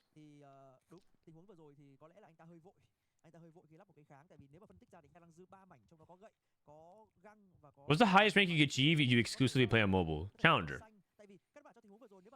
I don't think it's easy at all, but I think you can. I know because some people actually hit Challenger on mobile. Wait, why does everyone have... I think 6, 7, 8 are all playing Varus. I mean, this person's playing Hui primary, but 6, 7, 8 are all playing Varus. Wingnism and Xiao Yi and P on me are all playing Varus. Piggy ended up going Hunter Briar. Coaches could benefit from doing a sub-format that scales better than just coaching and maybe 3 tiers. The largest tier get the 3 most videos per month, and that way you only have to make about 3 or 4 videos a month. I mean, that ideally could work. The hardest part about coaching is building clientele. And then you also get priced out of the market if you don't have a competitive edge. So, for example, Voidson is a coach, Asa is a coach, Spicy Appies is a coach, and I guess like, I don't know, like Bobster, right? He's trying to coach as well. And so like if you view them all similarly in terms of like you know, they're all great at what they do, and you know, you prefer one or the other. It's like you just need to basically fight for clientele, and you can easily get put into like a price bidding war where someone just lowers their price from like $50 to $40. It's like, well, you could just like get that.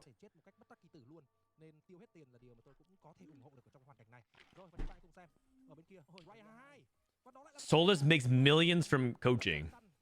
Yeah, maybe 1 million dongs. Actually, what's 1 million dong to USD? Briar 2. Oh god. P on me was 8th. Xiaoyi is also probably dead. Oh wait, no, this was Xiaoyi. Okay. 4K. I mean, yeah, that sounds about right.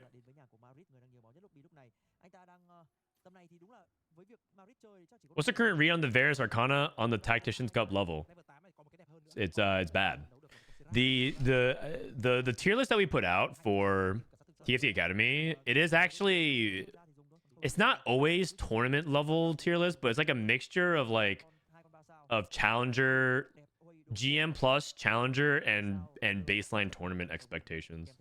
It's like a couple of like outliers. Like for example, Digital doesn't like multi-strikers very much, but I do, and everyone else does. So we put it in A tier. But Digital personally like hates multi-strikers.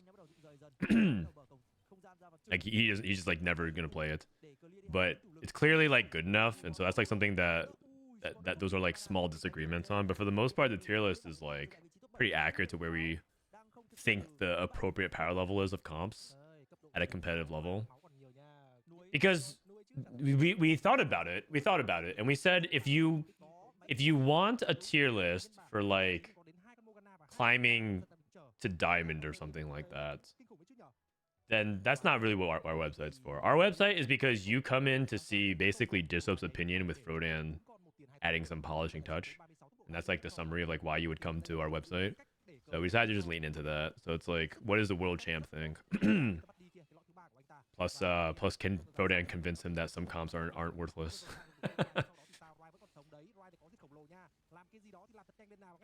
The answer to that always is TFT Academy.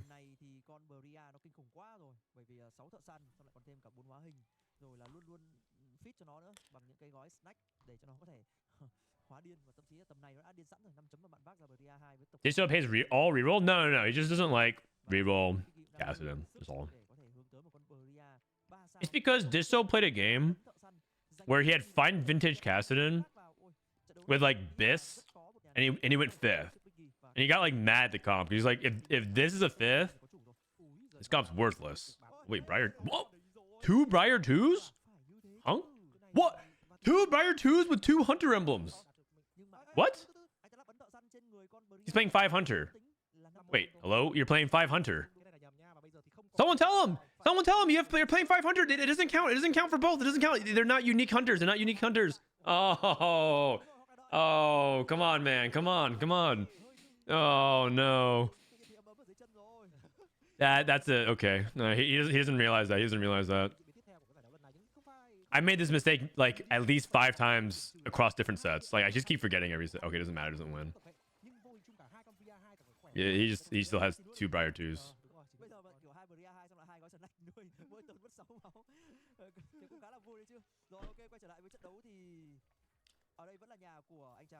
You know what? Yeah, whatever. Just win with 5 Hunter. Who cares? Briar's a god tier. You're right. It's just that I feel like you kind of would want. Okay, then take out a Hunter. Take out Kog'Maw then, and just play a better unit. Play anything else. But I think he doesn't realize that he doesn't have 6 Hunter in.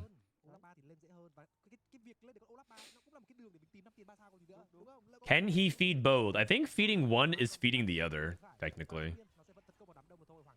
But I'm not sure. Play a 3rd Briar. Yeah. I'm not used to the business behind a website, but do you make money at TFT Academy? We make I make a tiny profit off of it, but I reinvest in the website.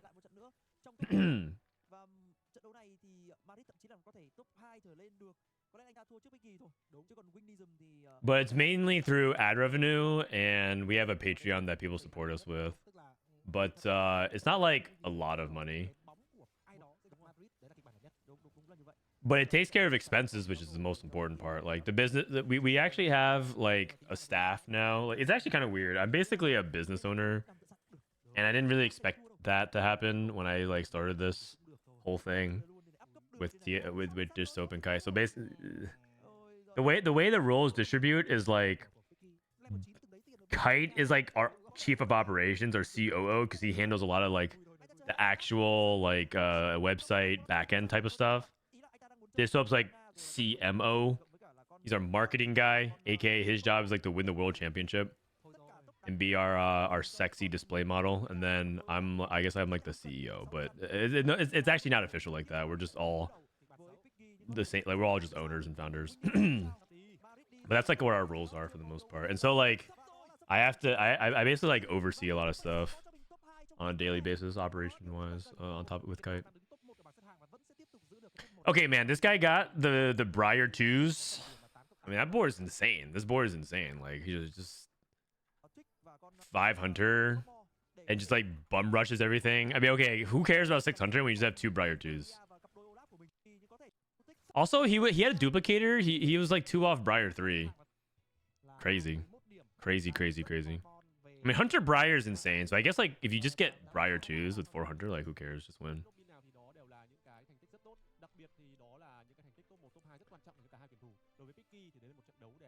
Who does the software engineering? Which is mainly a website. We don't really have like a software engineer. The Macau Open. Who's going to the Macau Open? All right, real quick, between games, I want to read this article. Translate. Streamer DTCL bị bắt vì có hành vi tổ chức đánh bạc lên đến hàng chục tỷ. Nghi vấn có cả tuyển thủ. Sorry, I'm not. Maybe this is bad to say, but Vietnamese sounds funny to me. It's so emphatic. I almost. Recently, on October 8th, the Hanoi police announced the arrest investigation of DM Twang. I don't know how to pronounce it. 27 years old, when live streaming the matches of the league game, specifically the Arena of Truth game mode. That's TFT. Wait, TFT is called the Arena of Truth? The link below is placed for viewers to participate in betting. In addition to DM Twang, 11 more subjects, including 7 subjects in Hanoi, 3 subjects in Dong Nai, and 1 subject in Bin. Fuck. Were also arrested for investigation.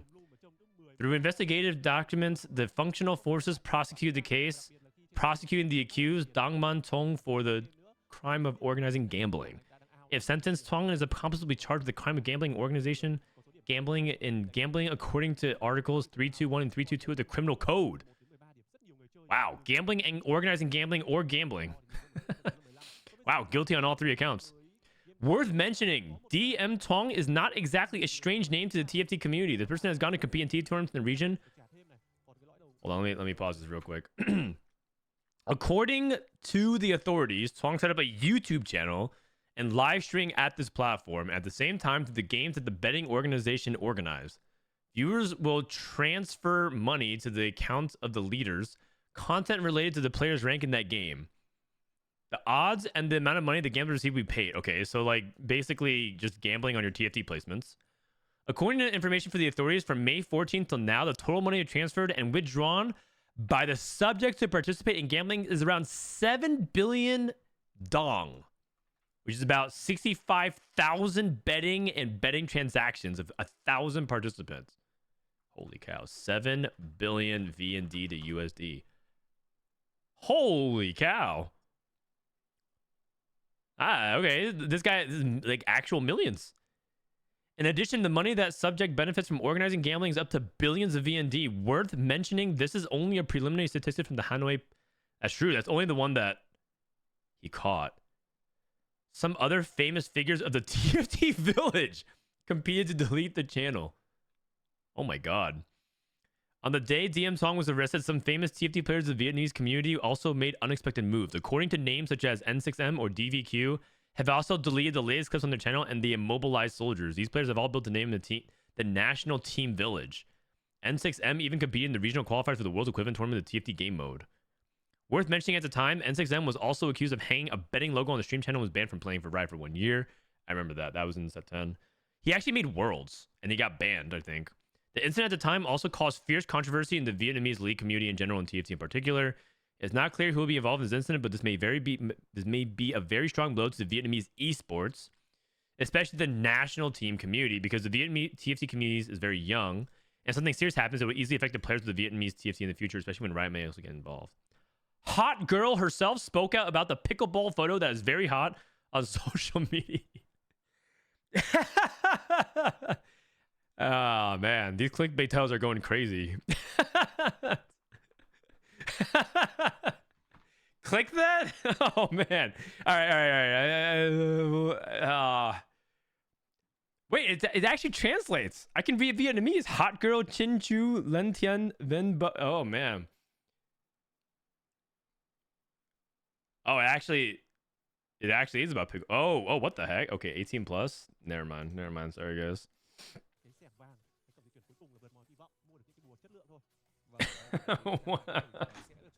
Why is that on an esports news website? Is what I want to know.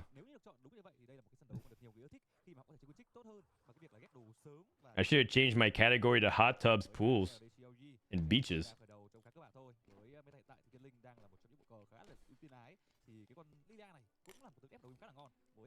Competitive ruling Frodan.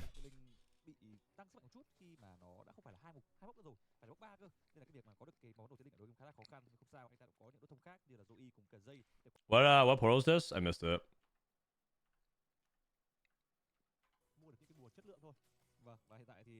Item payout. Okay. Item payout. What are you eating? I'm eating bean salad. My wife prepared bean salad. It's got mozzarella, pepperoni, beans, tomatoes, peppers, a bunch of spices. It's very good, actually. It's got like a lot. It's like protein. It's like protein heavy bean salad.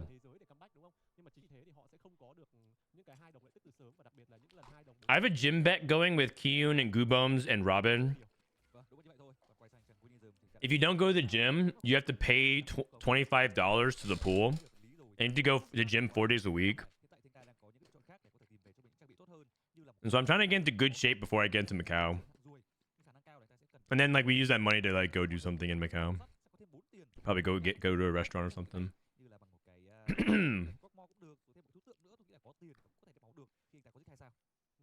Trying to kick this dad weight, you know.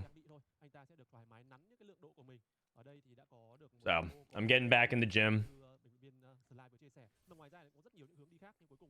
Warrior off of the branching out. Oh, when he what? He reforges and just gets Hunter. Okay.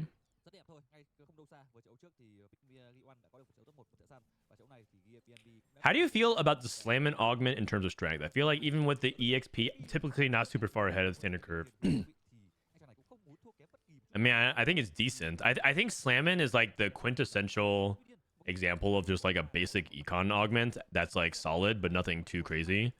And also, you have to play it well because how you slam your components can matter. It matters less because they give so many free item removers, but it's like a good skill expressive econ augment, in my opinion. But it's not too complicated either. You don't have to be like some god at the game to like be good at slamming. It just requires you to be more mindful of how things go. So I think it's good.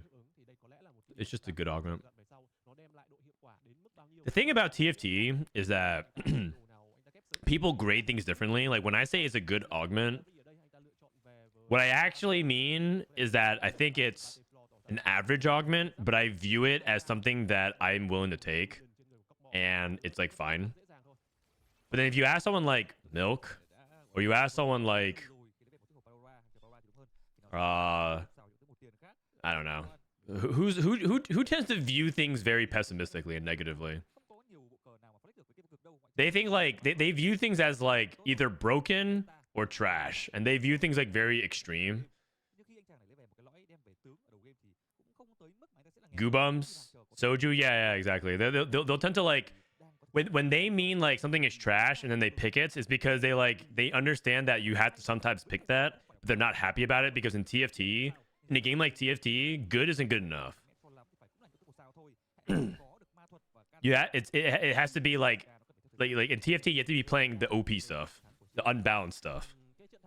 If you think everything is like good and okay and like situational, it messes with your ability to like actually play, like climb consistently, because you need to be playing the broken stuff, right? The infamous like TFT is always imbalanced. It's like stop playing like it's a good game. So an augment like Slammin' is fine. It's not exceptional. It's not elite, but it's like good enough at what it does, and you're okay taking it. But will you pass that for something else that's like actually broken? Like 2-1 learning the spell? No. Most of the time, no. Sometimes you might have to, depending on the situation. If 3 people are looking at like learning the spell and they have mages or something like that, and you're just like, okay, I'm not gonna enter that. You just take Slammin' instead.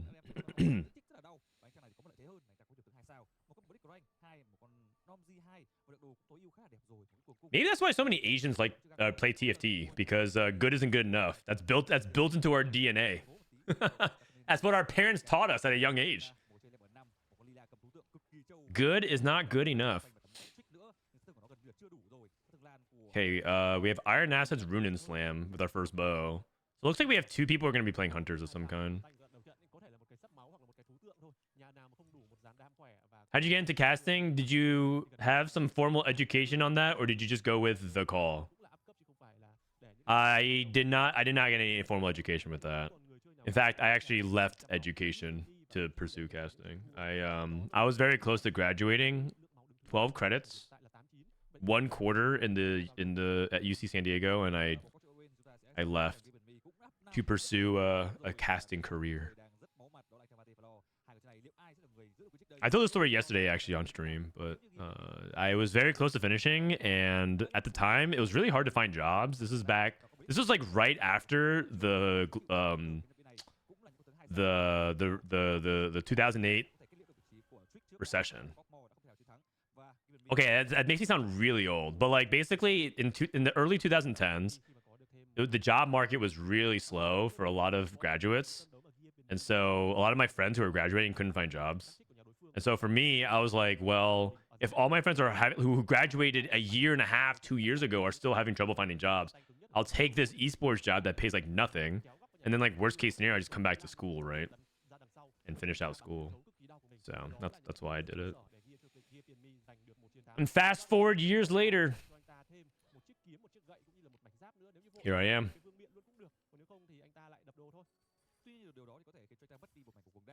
Surely you could have finished 12 credits and casted. I mean, I thought I could, but they said no, because they were based in LA, and I had to. The requirement of my university. This guy just gets dropped a red buff. The requirement of my university was that you had to be on campus for your last quarter. You're not allowed to do it remotely. And trust me, I want to finish, but they said that like they needed me, like they couldn't wait for me to finish like 2-3 months and then join halfway through this. They said it's either now or never. I was an unproven talent. I was like, it'd be like the equivalent of like a person that you haven't heard of right now, trying to like go into full-time TFT casting, right? You just like, you don't really establish them. They're not really an established name. And so they're the ones who are doing me a favor, because I didn't have any reputation or notoriety at the time. Restart mission. Oh, this guy's playing next to somebody. You skipped restart mission, huh? For Tiny Titans? Wait a second. I kind of liked restart mission from here. I guess he has like, does he have like Jinx pair, Rumble pair? Rumble pair, that's it. I'm surprised. You'd rather take Tiny Titans? Okay, this guy took Restart Mission. Like, this guy got Restart Mission and got Ezreal, right? Imagine you have Shojin IE on Ezreal and Tristana too. That sounds way better.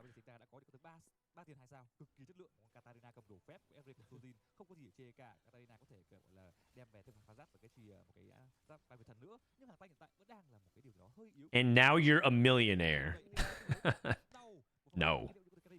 I am not a millionaire. I guess if I sell everything that I possibly could have and take out my 401k and liquidate every asset I possibly have, I think I just said that. I could probably get most of the way there.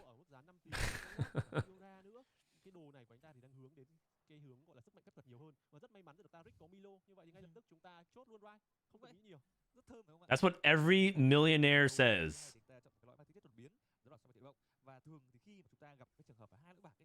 Do you guys define millionaire as like your net worth of stuff? I want actually, you know what? Maybe I could convince someone to pay $1 million to sell to buy TFT Academy. Any takers? Anyone wants to buy TFT Academy for $1 million? In that case, I'll be a millionaire. Boom.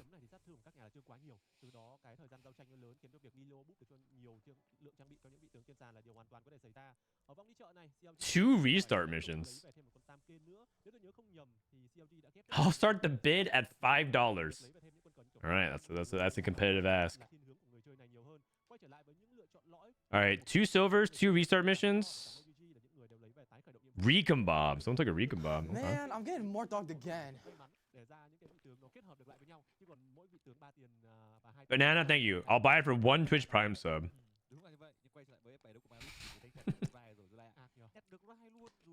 I'll consider it.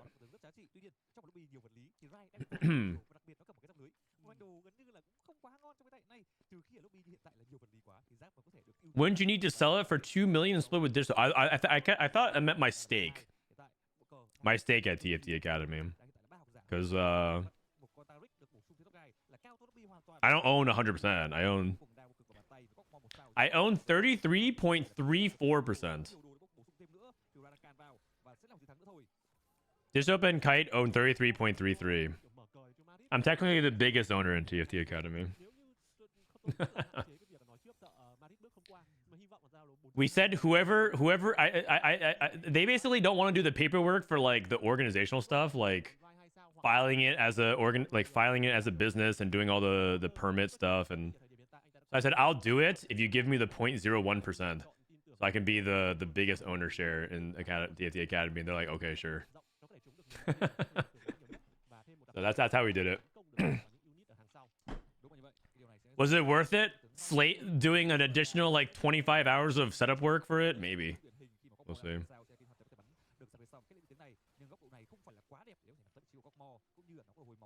You're the plurality shareholder. Boom.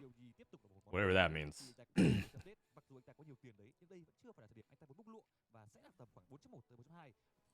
Okay, Pandora's Bench. Still trying to transform me. He looks like he's chasing Rumble 3. Rumble 3 is actually quite a good tank. I actually think I like Rumble 3 better than Blitz 3. It's just that it's impractical to get Rumble 3 a lot of times. Rumble 3 is a beast. But a lot of times when people reroll Vanguard mages, they go for like Blitzcrank. I mean, this past weekend, we saw a few people try to reroll Blitz and 3, and it just wasn't that successful, actually.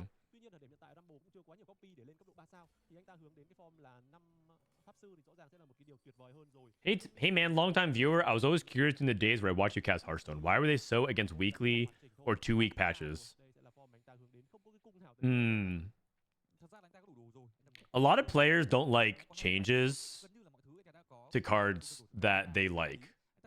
In a card game, a lot of players really like to tie their game identity to the cards that they're playing. This guy, by the way, is positioning his Poppy with Stoneplate's kind of weird.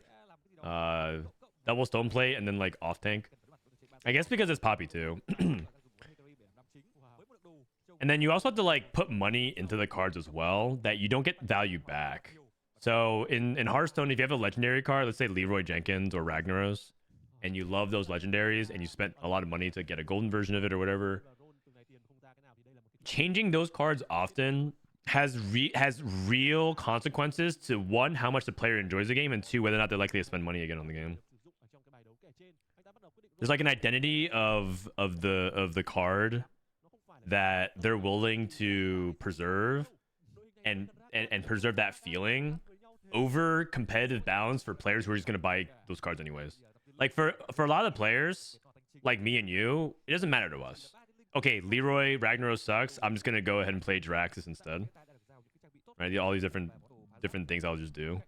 But for like the vast majority of players, especially the ones that make money, and for the players that ultimately that they care about in mass, that's like a really bad impact on them. Also, why are we putting Last Whisper Poppy here with Callista on the bottom right? What is going on here? Okay, 4 Bastion Callista. It works. Okay.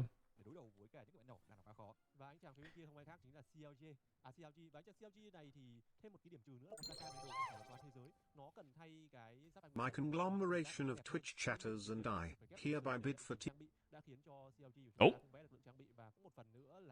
Text to beach cutoff. I don't know why that happens. Curbs. $9. My conglomeration of Twitch chatters and I hereby bid for TFT Academy. Hashtag Millionaire Dan. I mean, yeah, I guess if you guys are willing to buy for my stake at TFT Academy. I don't think anyone's going to buy TFT Academy, man. My conglomeration of Twitch chatters and I hereby bid for TFT Academy hashtag Millionaire Dan. All right, I need to find a way to disable. I don't know. I don't understand why it does it twice.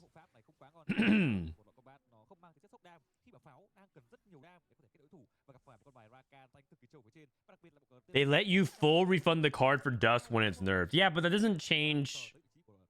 It doesn't change that fundamentally changes the deck. It's like all the rest of the cards, as well as it really changes again like a lot of the players' like connection to the game. I don't know. There's a lot of psychology behind card games that's been studied a lot, and there's a lot of element of people who tie themselves to those cards like that. Okay, we got Hunting Frenzy for the Hunter player, looking good. What's this visual bug, by the way? There's like a random adaptive, a random Quicksilver and blue buff here. Weird visual bug. It might be like Milio through items, and there's like some visual bug with it.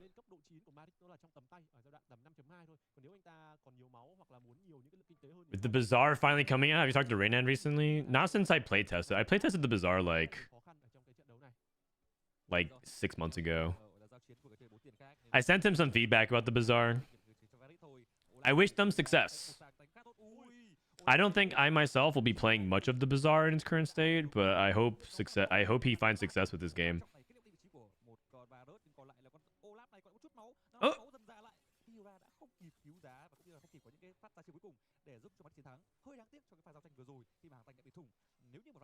I do think some people are gonna enjoy it a lot, but for me, I think unless it's on mobile, I don't think I'm gonna play much. These days, games like that, like roguelites and like those deck building stuff, I mean, I guess TFT is kind of like that, but I mostly play it on mobile. Like I play Slay of Spire on mobile, I play Bellatra on mobile. Because it's easier to play with my son if he's like napping and I'm just like in the room with him. It's just as easy to sit there and just play for like 20 minutes and then put it down. So if it's not on mobile and it's only on PC, I just don't have time to. I just don't have the ability to play it. I'm a boomer. Okay, Xiao Yi, is he dead? I think he's dead. Reinforcement Rise.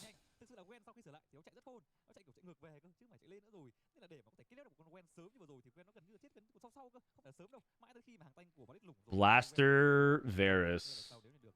6 Blaster Varus. Man, do they really like Arcana Varus? I just feel like we've seen them actually turn to Varus pretty often. I'm just not a big fan of it. I guess when you have Deathblade IE, what else are you going to play? This is the guy that didn't take Restart Mission, by the way.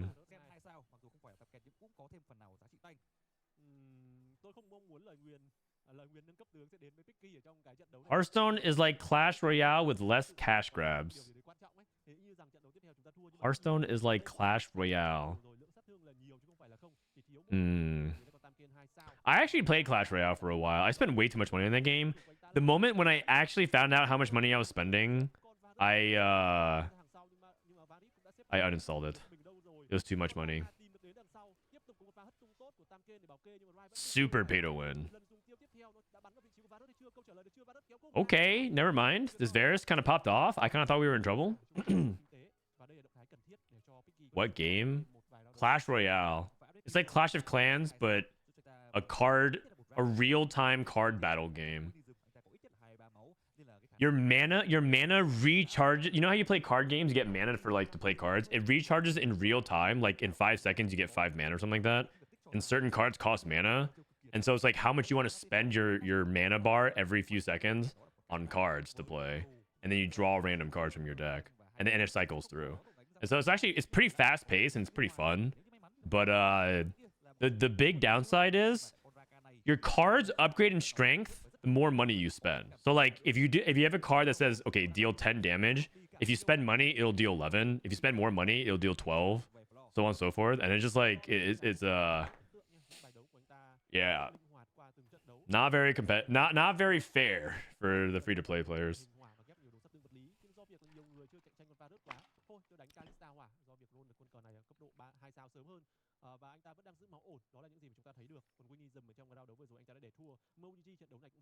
Okay, Soraka 3 and Seraphine 3. Looking good for Terry for the most part. His front line's a little bit weak, but I think this is okay. 7 mage. Is it playable without spending money? I mean, it is, but you just hit a wall, right? The free-to-play experience in general always is you hit a wall and then you can't progress further unless you're willing to spend money. That's just like how it's like by design. I've worked on a mobile game studio. That's what I did for the past year and change. Before I got laid off during Set 11 during my paternity leave. I worked at a mobile game studio, and there's like they have those conversations. They say we want it to be free to play. A lot of game developers say we want it to be free to play. Here's our monetization model. Where is that wall that we want to place to make it feel like players have a good experience, but you know we need to make money and we need to feel like the whales get the value that they want, and we don't want to make that price pool too painful. It's an actual conversation that happens at game studios. Where is that wall? And they actually debate all the time about where to put it. And it's a very realistic conversation. It's not like they're not like sitting there petting their white cat and twirling their mustache nefariously. They're not in some weird dark room on their golden thrones like, yes, what can we do to screw over players? They don't do it like that. They're just thinking like very realistically, these are the kind of things that we have to weigh. Where should we like be placing it? And then there's a lot of conversation to be had about it. But like the image in many people's mind is exactly what I described.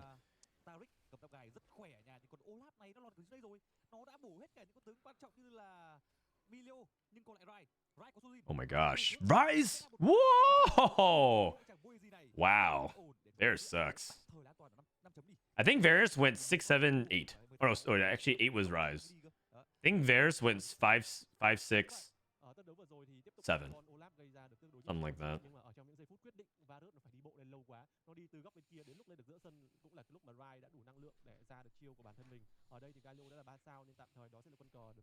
But yeah, if you're a free-to-play player and you care about like being able to grind the very top, there's very few games like TFT. Very few, in my opinion. That's what kind of makes TFT such a, in my opinion, that's what I think makes TFT one of the special games.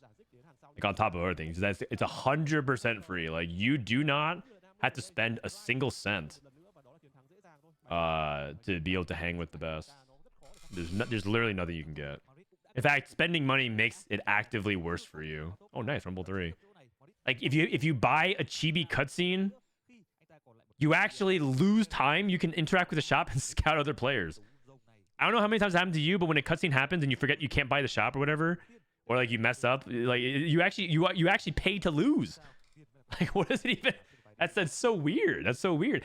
And then like yeah, and then people just get all up in arms about like Riot's monetization model, which I get. It's like it's preying on FOMO and monetization, but like seriously, man. If you just go work in mobile game dev for a year or two and like come back to TFT and you'll just realize that they somehow moonshotted and landed. Like, I can't believe they actually found a way to monetize TFT in such a way that isn't gonna just like make it straight up pay to win and without the game having to shut down, because so many other games struggle with that. Like, look at what happened to Hearthstone Battlegrounds. That game was great, and then they like monetized the shit out of it, and I'm just like, no thanks. I stopped paying for the Tavern Pass. But it's a great game. Like, I love Hearthstone Battlegrounds. I just hate paying for the Tavern Pass. It's bullshit.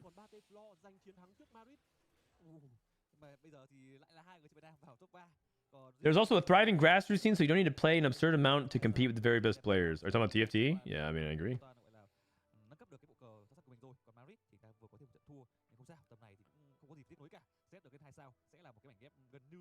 Okay, so Maris is kind of on a heater, man. He went 1-1-2 and he's top 3 again. This guy is beastin' with Rise, Jinx, Mages. Those are the last few boards. I mean, this guy hit the Exodia. He got Hunter +1, Pandora's, and Hunting Frenzy, which is just so godlike. What? Also, more and more people are building Quicksilver Jinx. I need to take note of that. I think Quicksilver Jinx is actually quite good. It's something that I don't think about very often. And I'm like committing my first like cloaks to. I mean, the thing is, you kind of need other cloaks, right? Like Runins, Set Fat, or Stone Plates. But like, if you can find a way to build a Quicksilver, it's not that bad. Cloak might be the second best component in Hunters besides Bow. Like always Cloak and Bow. You use like 4 of each.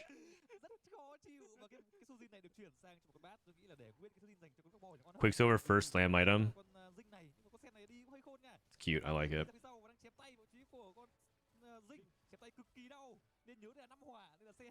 Ouch. That guy's board is insane.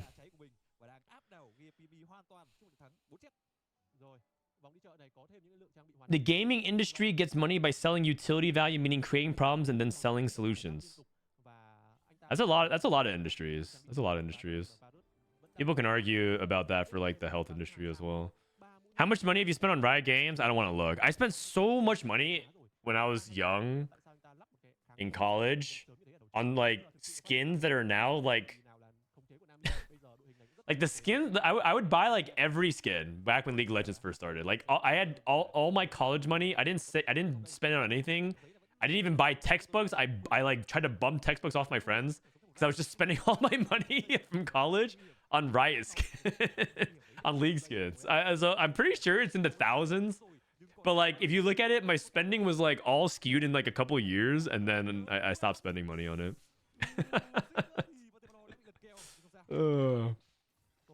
It's probably something like $2,500 or something lifetime on League of Legends stuff. I think in TFT, I've spent probably like $200 or like $300 total. Oh, wait a second. That's not true. There was a period of time when I had an theoretically unlimited Twitch budget for Twitch Rivals to spend on marketing research. Or market research, not marketing research. 5 Pyro Callisto, huh? We actually haven't seen this in a while. This is actually a really cool board. This used to be more popular back when Callisto wasn't just like the fairy board. But 5 Pyro Callisto is really good because when she rends, you can like execute a lot. So kind of like a throwback build. I like it. And then she has so much attack speed, you don't need Rage Blade. Cool. Very cool build. I like that. I mean, 5 Pyro can be good. I don't think anyone doubts that. It's just not consistent. But like back when I had like that budget under Twitch Rivals where I got to spend monthly on a bunch of different games, I spent a bunch of money on a lot of different things. And I got to reimburse it. So it's probably higher. That probably adds like lifetime, probably like another $1,000 over the course of years. My very necessary market research expense of League of Legends RP.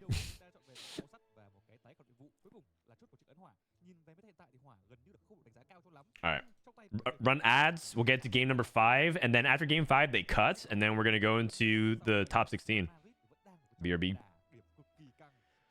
Why is it better to row 3 melee carries when you have a solo frontline? Is it not better if they attack sooner? Because sometimes with their second row, they can still get targeted before the solo front line. And you don't want, part of the whole reason of solo front line is you want them to draw all the aggro, not just a little bit of aggro. If you're, so just to use an example here, we'll use our builder. If you have Wukong, where's Wukong? If you have Wukong and then you have Olaf and, I don't know, say Briar. If you have Wukong here, and you have these units here, technically they can still like they can still get targeted. Like Briar can still get targeted. But if they move it back here, there's just no chance that they would target, because every unit will detect that Wukong's the closest unit. But in some scenarios, they could target like Olaf, especially if it's like here. And the units are in the top right. They'll like technically consider some units closer than others, or even equidistant, and it's 50-50. By the way, we made some improvements to the builder. It's like snappier, it's more responsive. I know that like builder isn't like everyone's favorite thing to use on websites, but like we've done a lot to like make it better. So I think it's good. I like the amount I've ever put into that part of the website.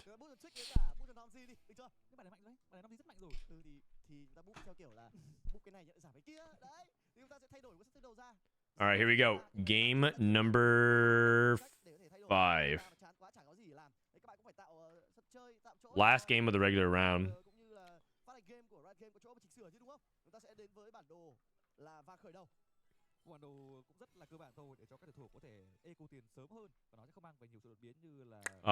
Which one is this? Sorry, I missed this. I was too busy admiring the cafe cuties.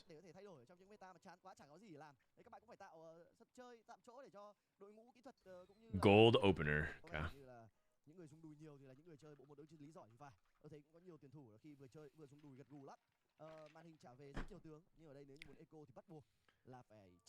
I like using builders because visually my build makes me less dizzy. Great. You can also use team planner, but team builder is good too.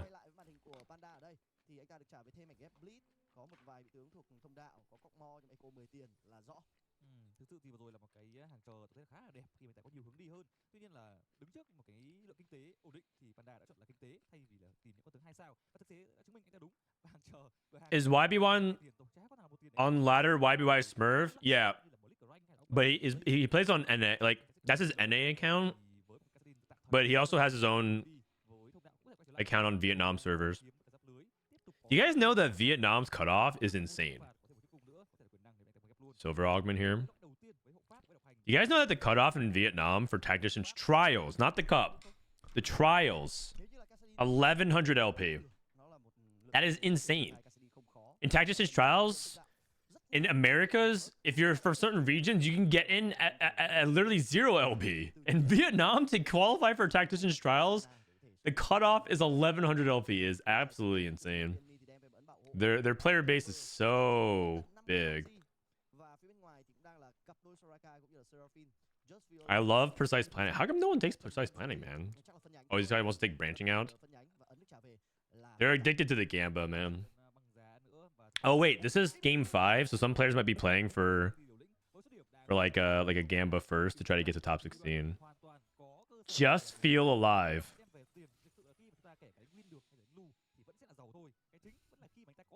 That's such a username to describe the feeling of chasing the next high. I just want to feel alive. I'm clicking branching out. Just want to feel alive. How do you qualify from Europe? It depends on your local region, but you want to go to a website called risinglegends.gg. It'll tell you how to sign up for tournaments. risinglegends.gg. But your first step is to climb to as high as you can to Challenger.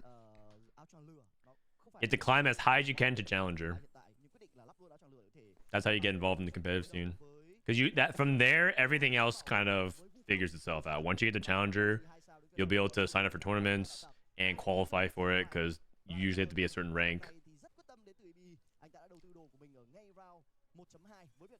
VN has 2x the player base of NA. At least. I think it's actually I think it's bigger. I think VN has 2x the player base of Korea, which has like 3x the player base of NA.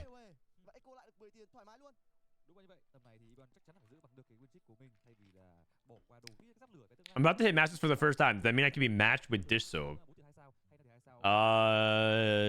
Maybe if Dish Soap queues at the very end of the set and no one else is playing, but unlikely. Usually you start getting into queues with Dish Soap around Grandmasters. Okay, we got Pumping Up. I see more people take Pumping Up now. Try to get some scaling combat, and then they just go for triple combat, like Pumping Up, Epitaph, something else. Just go for all scaling. Oh. Okay, YBY. Risky moves. 3 branching outs. I mean, it's a really good silver. In the data, it's the best silver. And there's also like how can you miss? Are there any misses with branching out now? Honeymancy, multi-strikers not bad. You could like reroll it, but like you're not like super happy about it unless you have a good setup for it otherwise. What else? Like Eldritch isn't bad, Vanguard isn't bad, Bastion isn't bad. Incanter, yeah, you could argue, but Incanter is even just like a splash for AP. It's like it's still usable. Bastion's not that bad. Yeah, Bastion's not that bad, you guys. In fact, there's an argument that Bastion might even be okay. Like, you know, it might even be decent, depending on who you talk to. I have a question for you. All the data seems to suggest that Chrono is always better than Vanguard in mages. Can you be a little bit more specific? Like 2 Chrono is better than 2 Vanguard? Is that what you're describing? That's a sample size issue. Because if you get to 2 Chrono, that usually means that you have other things like your mage and your Vanguard already squared away, and so you can level for Chrono. Or you have like a mage emblem that allows you to get Chrono. So it's probably just a survivorship / sample size bias. Because Vanguard is core to your composition, so it's much closer to its true AVP versus Chrono's a luxury emblem, like a luxury trait that you can get. So like to use another extreme example, be like, why is Ascendant or Ravenous such a high average placement in comps? It's like, well, because you got to the Zareth or you got to the Briar, like that.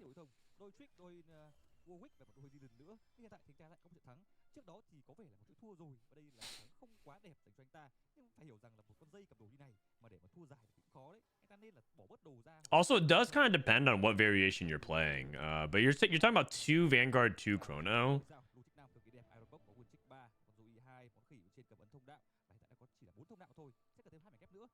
Zillion is better than Rumble on 7 in the data. Well, because okay, there's a couple of there's a lot of things about that as well that you have to consider, which is like mage boards that are stuck on 7 versus so you're basically filtering for like the low roll scenarios. That doesn't mean that it's on average better. And then again, like I have to look at the actual numbers, but it might be a sample size thing.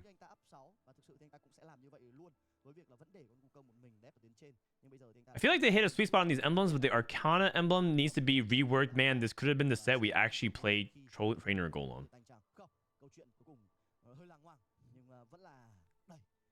I mean, I don't even think Arcana is that insane on Trainer Golem unless you get like Trade Tracker. Am I crazy? I feel like it's not even that insane.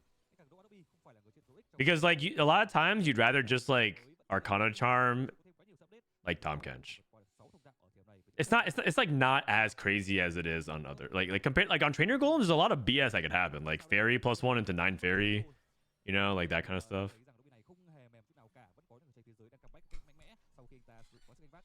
What is the name of the website where I can see the builds? You're looking at TFT Academy. TFT Academy. / tier list. Trade Tracker. I think Panda needs to play for a first tier, so. Wow, he's playing Cast and reroll. Wit's End I think is not bad on Cassidon. Because you get all these multi-striker triggers. Còn EB của chúng ta thì sao? 70 máu. Như vậy anh ta đã thua thêm 2 round nữa sau cái round mà anh ta bị cắt streak ở vòng 2.6 cũng như là vòng. Wait, this guy got Frost and Branch on Branch. He got +2. Frost +2. Một cái bốc đồ dành cho Akali. That's crazy. Akali rất đẹp với một quyền năng và thêm cái diệt. Còn Cassidy thì đã tiếp cận vào tuyến sau. Oh my god, Cassin wraps the back. Hiện tại đang là tương đối mạnh mẽ để có thể. I mean, no Quicksilver Cassin is usually fine as long as you position him thoughtfully. Just make sure he doesn't get caught by the Zillion. You just have to be more thoughtful about it. And he can also just hit Banshees in the late game. Đang rất là tự tin khi mà loại thứ hai của anh ta trả về của trận băng giá. Như vậy là 2 trận băng giá, cái điều kiện để anh ta được 9 băng giá đã là gần đủ rồi, có một nửa rồi, chỉ có đến 9 có thêm Diana thôi. Thì anh ta sẽ có bộ cờ phải nói là mang tính chất hủy diệt nước đi. Gangly, can you filter out all those stats and you filter out Mage Emblem as well? And tell me if that changes anything. Two Preserver Emblems. Wow. Bài có tay cũng có đam, Huê đang cầm đồ đẹp với Sujin và Quỷ Thư, có thể nghĩ thấy một bài đấu Rai hoặc là Kama đều được cả, rất collect thôi ra bảo hộ mình. Còn phía kia là Cosmo, một người chơi đã cắt thích được con quái vật đầu tiên. Is that okay? So is two Preserver Emblems like good enough to be like, okay, you can just play Karma Preservers and it's fine, or Warrior Preservers, and now all of a sudden it's like quite good? I actually don't know. I'm starting to think like this is actually like still not even that insane. Because aren't you still in the same problem? Like you need to hit Fiora 2, Karma 2, Gwen 2, like equivalent of that. Like and you might not even have, you still might not be stable if you have like rest of your board 1-star. Like I feel like it's not even like that crazy to have +2 Preserver. He's going bot 4. I don't know if he's going like bot 4, but like I feel like people would like look at double Frost, double Fairy, double Portal, and everyone's like Pog. And then you look at, I mean, maybe not even double Portal. 10 Portal is kind of hard to pull off right now without like getting a 10 is like kind of tricky in general. But I feel like double Preserver, people aren't like, oh my god, double Preserver. I just get that vibe. Okay, this guy's, he has to be Callista, right? Rageblade Bow, Stoneplate, double Econ.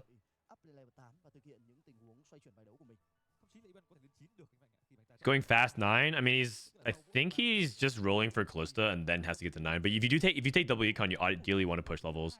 If you double Econ and then you're stuck on 8s, that feels really bad.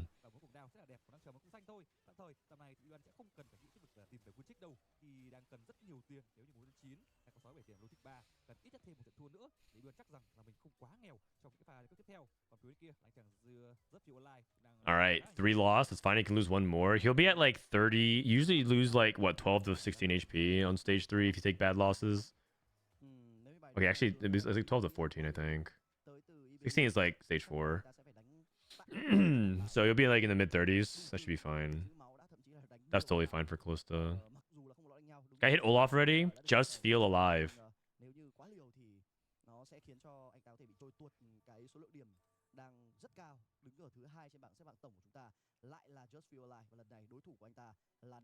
Man, hitting Olaf early is so good.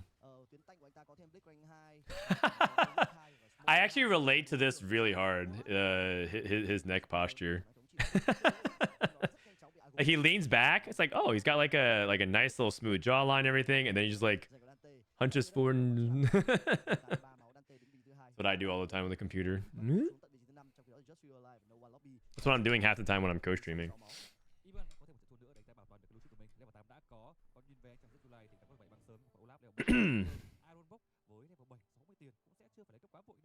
I hope Riot disables TFT stats. TFT be more fun without it. Debatable. Debatable. I feel like people who say they wish TFT stats were disabled are also basically saying that they wish people were worse at the game. I wish people were just worse at the game. Because I think what they don't like is like it feels optimized, it feels solved, it feels like people are playing good board, like they're converging too much on like what's good. It feels like, to me, it's not, I don't think that's what they're saying exactly, but it feels similar to almost saying like people are too good at the game now. Because you can entirely play the game without using the stats on your own. What you actually want to say is, I wish my opponents stopped using stats. Because you can use stats. You can use stats as much as you want. But it sounds like to me, you just don't want other people using stats. You're like, well, they're just gonna they just copy what's good. Well, you know, and by the way, I just want to say something. I'm actually financially incentivized for stats to be banned because you know what happens? Oh my god, Fairy. Oh wait, does he have a Fairy Crest already? No, I don't think so.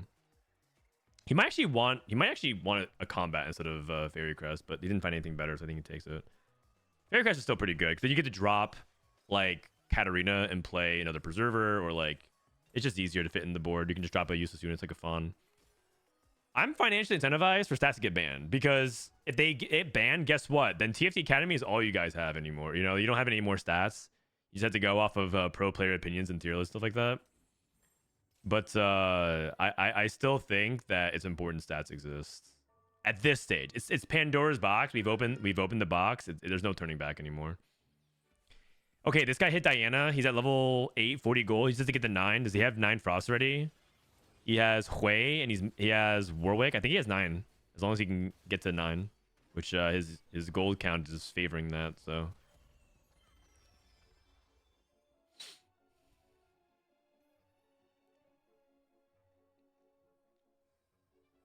Like, I understand that using stats to, like, look up stuff in the middle of tournament is pretty cringe. I agree with that. Like, I think it's dumb that... Like, I respect Bryce Blum so much, but his worst take ever is about stats. Always. Where he's just like, I don't think the skill and the fun of TFT is picking augments. And I'm like... That's like a huge part of it. Like, Man, I'm getting more isn't that like a huge part of TFT now? Which is like picking your line and your augments, and it's like the ability to like alt tab and look at stats to help tell you what to pick.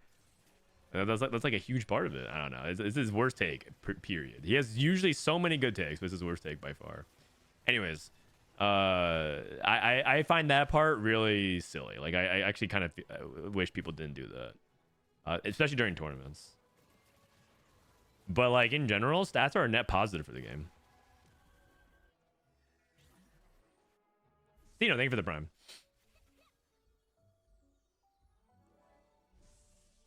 Okay, yeah. This guy has +2 Preserver, and he's just going straight 8th. You guys were right.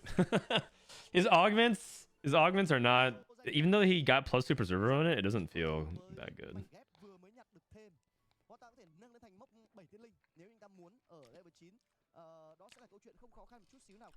Looking up stats during a tournament match doesn't feel right. Agreed. Agreed. Hãy cùng xem lại cái bài đấu thời điểm này của AB. Sojin Milio luôn lên thẳng level 9, vứt nó vào sân với 7 tiên linh đã có. 7 tiên linh, 3 liên hoàn, 2 bảo hộ, 2 can trường và thêm cả 2 thời không với con Rakan 2 tuyến trên và Kalista chưa cần roll thêm, cứ để tạm Kalista như vậy đã. China bans looking up stats in tournaments. Good. It's probably not enforceable, but good. I wish they did that for NA. But they probably won't. I wish they did that for the Americas, and I wish they did that for a bunch of other things. But then it's gonna come down to a bunch of people being like, "Well, you can't enforce it, so like, don't do it." And it's like, you're right. If people want to cheat, they'll find a way to cheat. But philosophically, I'm against it. Okay, 8 portal. 8 portal Morgana. He still wants to roll until he has Rise 2 here. Because portal is really important for him to maintain his tempo. He rolled until TG. Oh, Hunter Vanguard. Hunter Vanguard.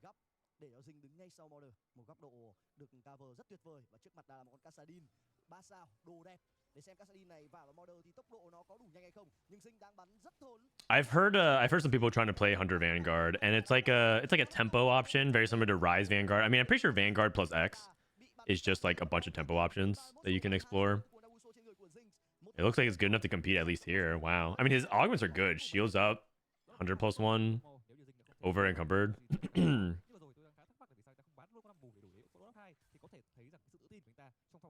All right, just feel alive, 16 HP, about to get to 9. You're gonna play Frost Karma.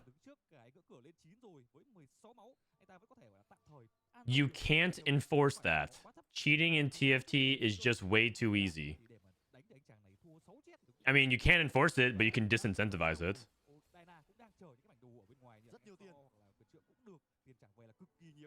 You can definitely put in parameters to make it harder for people to cheat. I mean, we all installed Vanguard on our PC, right? Aren't we fucked anyways for privacy? We already have Vanguard on our PC. Just whatever. All good.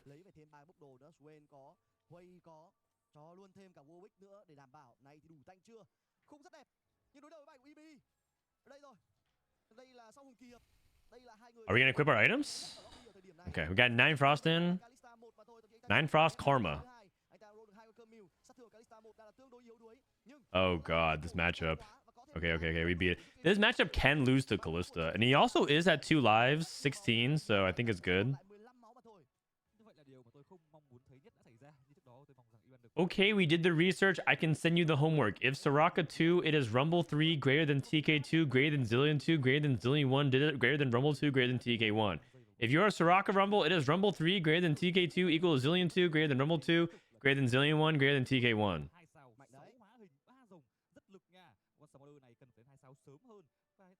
Okay. You can enforce it at LAN. You can. It's banned at LAN. It's banned on LAN.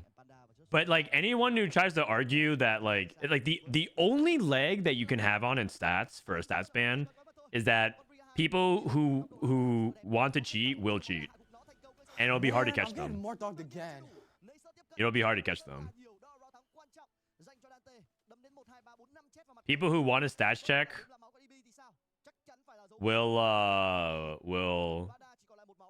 stats check. And so if you can't enforce it, then yeah. But if you force people to stream with cam, and you force people there's ways you can disinfect it. So if you have like a webcam pointing at their back, like chess, and you have like their webcam on them, it's much harder to cheat. Much harder to cheat.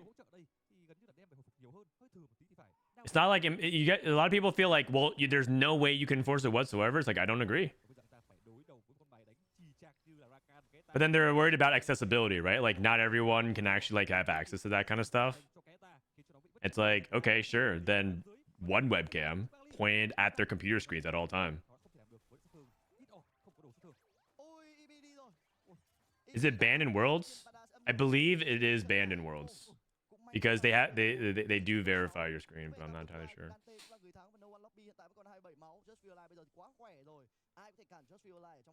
Bannable offense is really bannable if you have an advantage in doing so. Stat checking can be done by everyone is not cheating. It's not about whether or not... Like, I think... You guys are misunderstanding. Philosophically, I think it is dumb that you can check stats playing TFT in a competitive tournament. Like it is seeking outside assistance to play your game. It is that simple to me. It is that simple to me. I see it exactly the same as playing on call with somebody else asking for recommendations of things. I view it exactly the same. I think it's extremely dumb that it's like a thing that like is part of online tournaments, but it is what it is. Like, because it's not enforceable, so I understand that, and I'm okay with that because of that premise. If that's what it comes down to, that's fine. But if people who think like it's good for the scene or like it's fair because it lets people like people who try to argue like, okay, like you should allow stats in games because it just favors people who grind more. It's like I've heard that argument so many times, and it just makes me so. I feel like I'm being trolled. I feel like I'm part of a bit. Like how can you trigger Frodan today? And they're like, oh, well, like, isn't this just rewarding people who put more time into the game? Like, yes! Imagine that! People who prepare and research and do work beforehand are rewarded. Imagine that! Like, it blows my mind. I just can't believe that this is an actual take.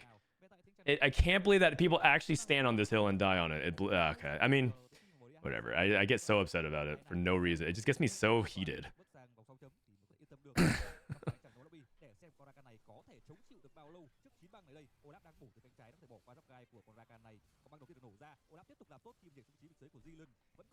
Nine Frost went out?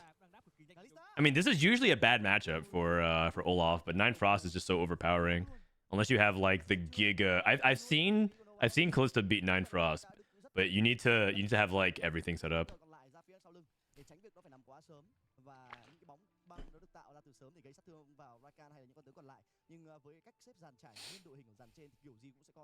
I agree with you, but people who are actually good at the game don't really need the stats. I mean, that is true, but what you're doing is you're creating a situation where you're rewarding people for not actually preparing, and you're building the wrong incentives, is what I'm saying.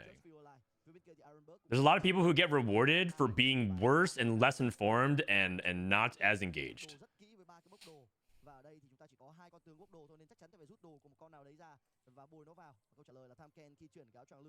The players at Vegas had the opportunity to use third-party apps? No third-party apps, no stats. They were actually debating whether or not people can bring up notes. If you can bring up notes to your station and actually have like written down notes on maybe stats or augments or things like that, maybe comps, and they also said no. If they did allow that though, if they walk that back for Macau, if they say you're allowed to bring up notes that are written, I'm gonna print out 1 sheets of tactics.tools stats that day and sell them on the floor. Hey, listen, if I'm frustrated by it, doesn't mean I'm not gonna make $1 if I can. I'll sell it to anybody that wants it if they allow pre-prepared notes.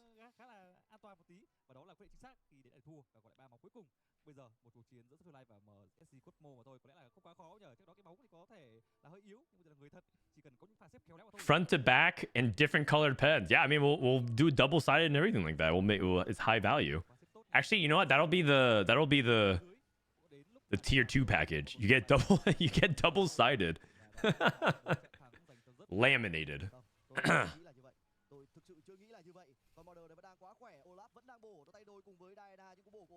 Wait, he lost actually with 9 Frost. Oh my gosh. Oh, wait, he lost. Oh my god, he almost lost again. That's crazy. Close fight. 9 Frost can't win if it doesn't snowball the fight. If it gets stuck on tanks and doesn't actually activate the 9 Frost.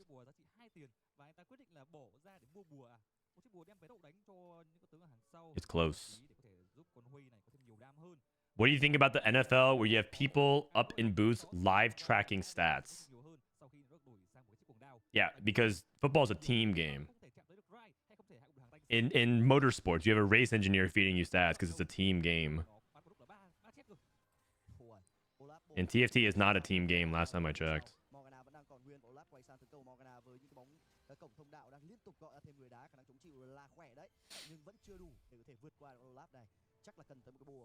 VGC allows you to take notes during your match? Yeah, that's actually fine.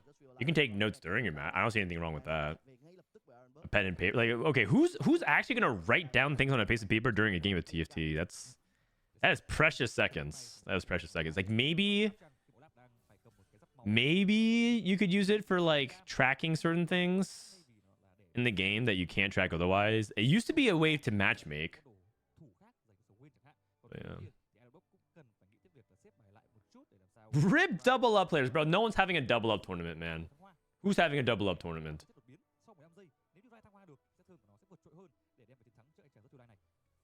Let alone a double up LAN. Actually, I think EU had a double up LAN.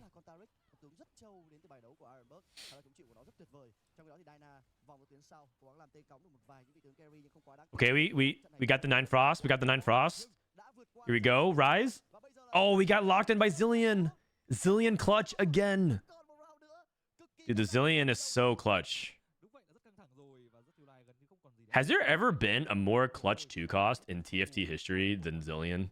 I don't understand, man. Like, when it comes down to it, this guy is the biggest clutch shot taker. I would like that if they gave you a text format you are forced to use so you can't get infinite text on the paper, so you have like limited information resources you can prepare beforehand. I mean, yeah, like I said, I'll sell them for like $2 on the floor.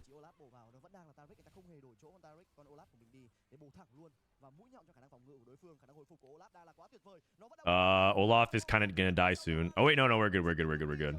We are good. Oh no, we're not good. We're not good. No, we're not good. What?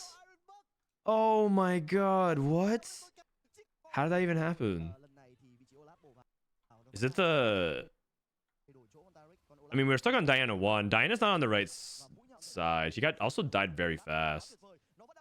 And then the explosions only killed the front line, and Ryze didn't get hit at all.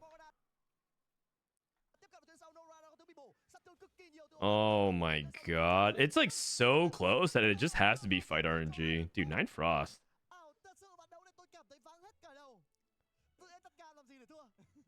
You really need to have the 9 Frost snowball to fight like that. That is wild. I can't believe it. Portal 8, just 8 Ryze just gets there, huh?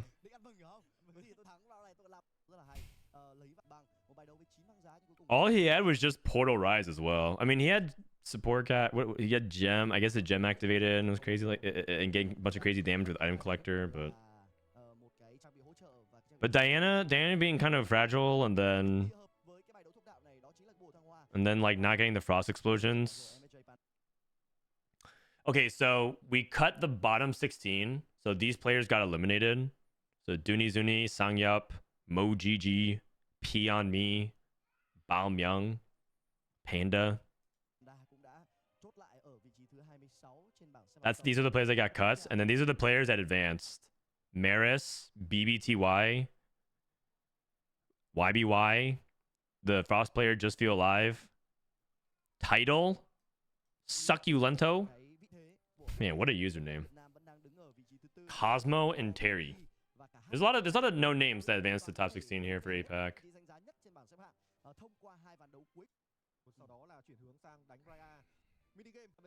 Gem didn't activate that round? Oh, my bad. I thought I was just looking at it and thinking that it probably swung the fight, but I guess it didn't.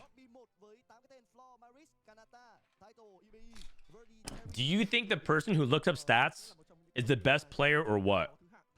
Replay. When he won the world championship, he's a stats checker.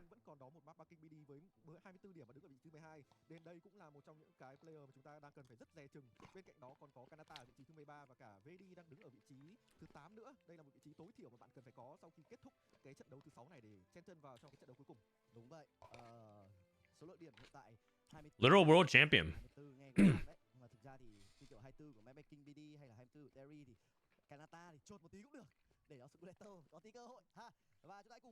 All right, we're in the top 16.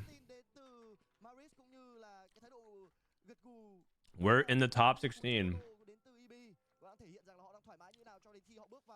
All right, here we go. Support, Anvil, Crab Rave, and Ascending Augments. Ascending Augments. Hold on, I haven't been watching TFT for a while. Is Bebe still playing? You know what? I hope the answer to that is yes. I hope Bebe still plays TFT. That would make for an awesome ending to the story.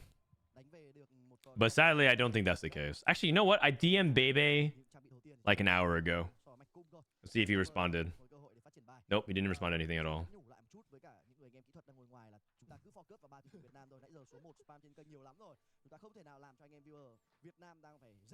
Stats isn't fun. We don't like stats. I think stats can be fun sometimes. Stats can be fun sometimes, but not like sorting through stats during the game.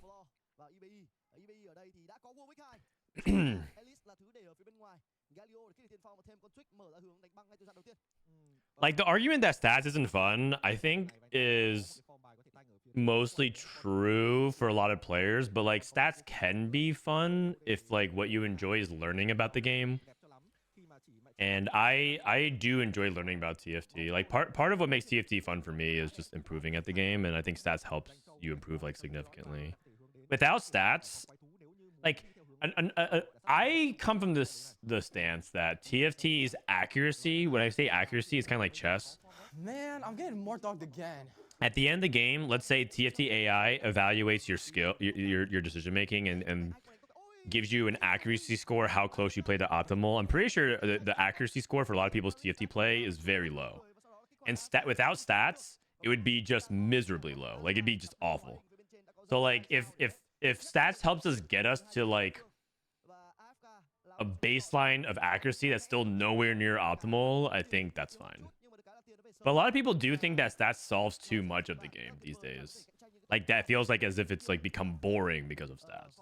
Like the argument that I can see against stats is that it makes the game more stale and boring, which I can understand. But then why do we hate stats removal so much? Barry, thank you for the 18 months. Okay, AFK. Bunch of econ.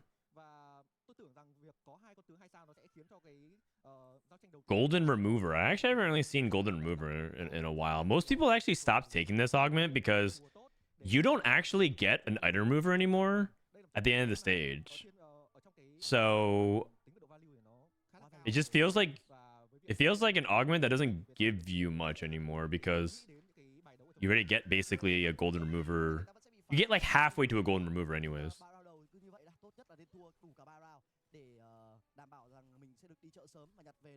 Does the world champion from JP for TFT still compete?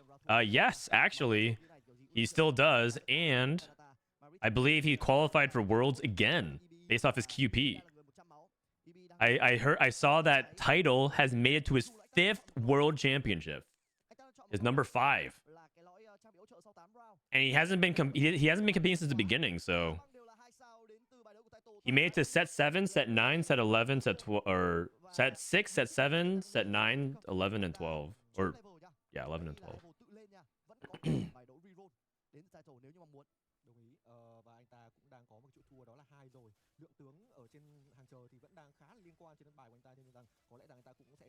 Zillion 2, second row. I like it.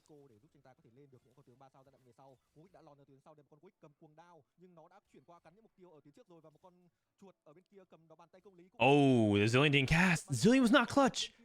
For the first time ever, Zillion was not clutch. Wait, actually, title was clutch. Perfect loss. Perfect loss.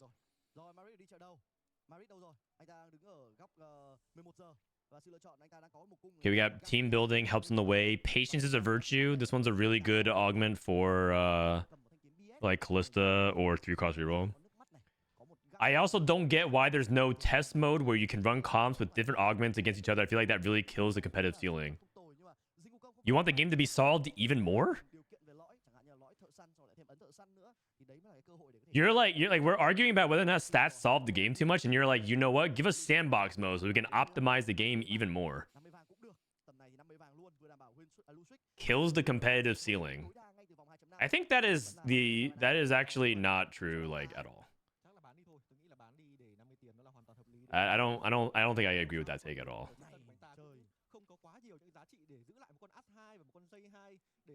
Okay, he just full sells. Marish is gonna just try to 5 loss here.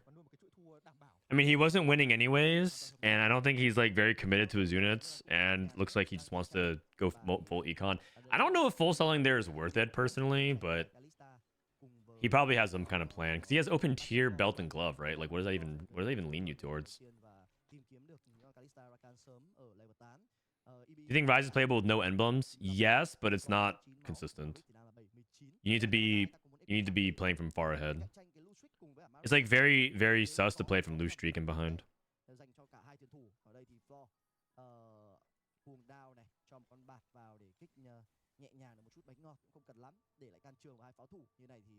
Okay, so this is a Callista player for IS. I think we have 2 Callista players.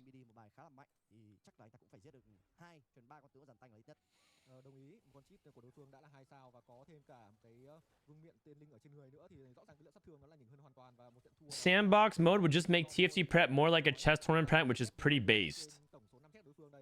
Pretty based. I think you need to look at what based means. I don't think it would be based. What's the most consistent top count with no emblems? Callista. I think 99.9% of players wouldn't use sandbox mode, so that's why they haven't made it. Well, yeah, like one, it does. I mean, they've already publicly said that they don't want the game to be solved too fast. Like, you know, Magic the Gathering, they actually banned stats too for a while. I don't know if they still do, but back in the day, oh, He's good. He's good. But back in the day, Magic the Gathering actually banned deck websites from like posting. Oh my God, this is actually kind of close. Oh, okay. Whew. Not even close.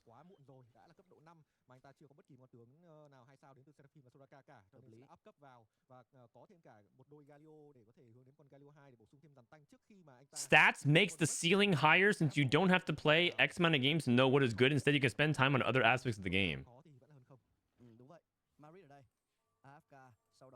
I mean, there it is. I've talked about I've talked about it. Like people who don't want to put the time in to like test things that are like that they didn't know were bad. There's that crowd. There's that crowd. I'm not saying I disagree with what you're saying, but there's a big amount of players that believe in it. Like I don't want to waste my time playing things that are bad. That is like one of the biggest arguments for stats. I've come to win. I want my LP. And if I don't have my LP, I'm not having fun. Give me my stats. Exploring meta strategies, discovering things for myself. Nah. Give me my stats. Give me my stats.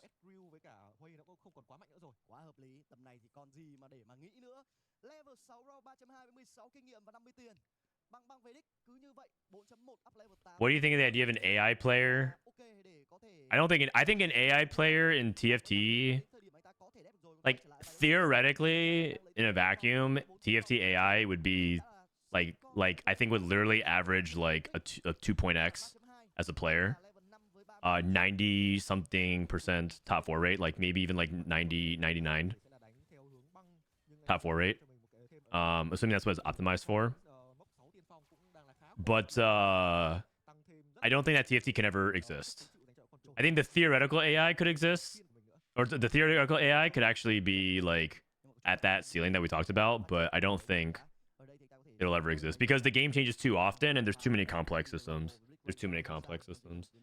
There's no human that can create an AI, at least in our current capacity, to be able to keep up with the pace of TFTs changing.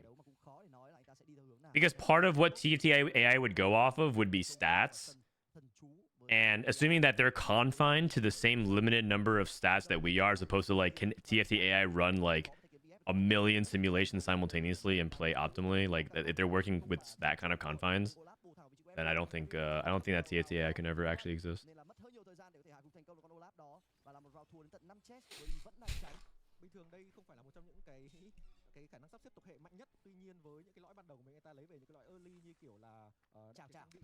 Three pans, 2 pans, the spatula. Just to mess with the argument, F1 teams shouldn't be able to simulate cars and have to build millions of different ones and test them or lose because they don't want to put in the time. Wow, that's a very extreme comparison. I don't think that analogy holds up very much if you scrutinize it, but I think I get what your point is.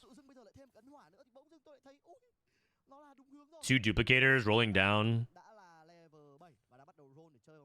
He has 10 free rerolls. Trying to go for Vex 2, Vagar 2, and probably stop here. Patience is a virtue into 3 costs with heroic grab bag and a pan. Gotta be mage, right?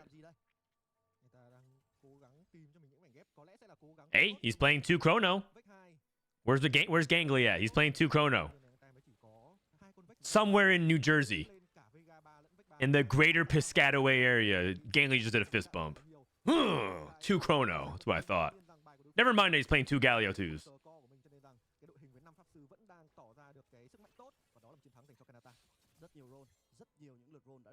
There's no solving Formula 1. There's no solving TFT. Maybe I'm delusional, but I'm of the belief that if we played this exact patch for a year, the meta would look very different. If we played this exact same patch and didn't change a thing about it.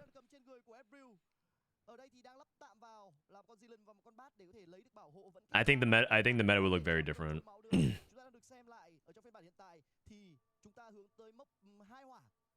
I don't think it'd be very fun. Let me make that one thing clear. I would not want to play that for a year straight.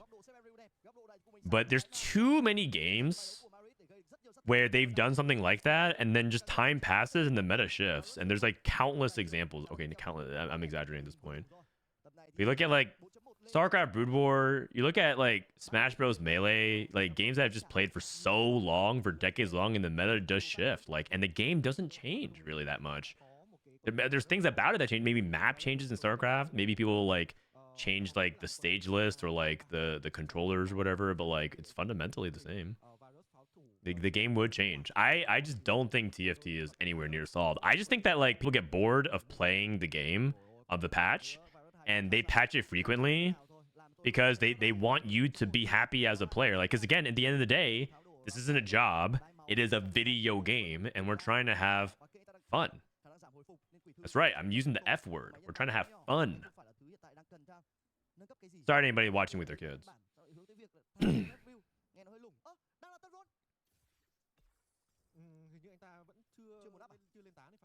Caretakers into what? What did he get? Did he get Zillion?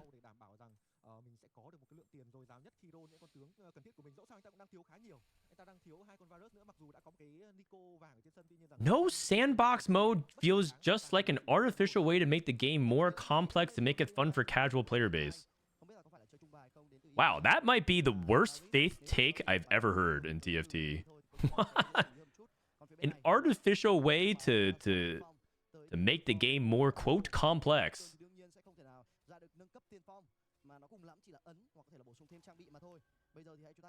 I mean, I just don't agree. It's what do you mean make the more like the game more complex in an artificial way? That's just like, I feel like you're just using a bunch of buzzwords because you feel like you want a sandbox mode. It's not a productive use of resources. It's like not a way to like make, it's just like is a way to make the game less healthy in terms of like the way people approach stats and optimization, stuff like that. I'm not trying to like artificially make things more complex, man. It's not as nefarious as that.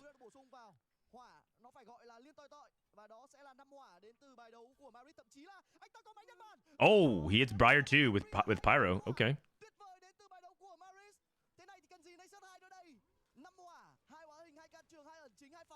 Triple Runins category 5. He gets a Runin also from the Hunter.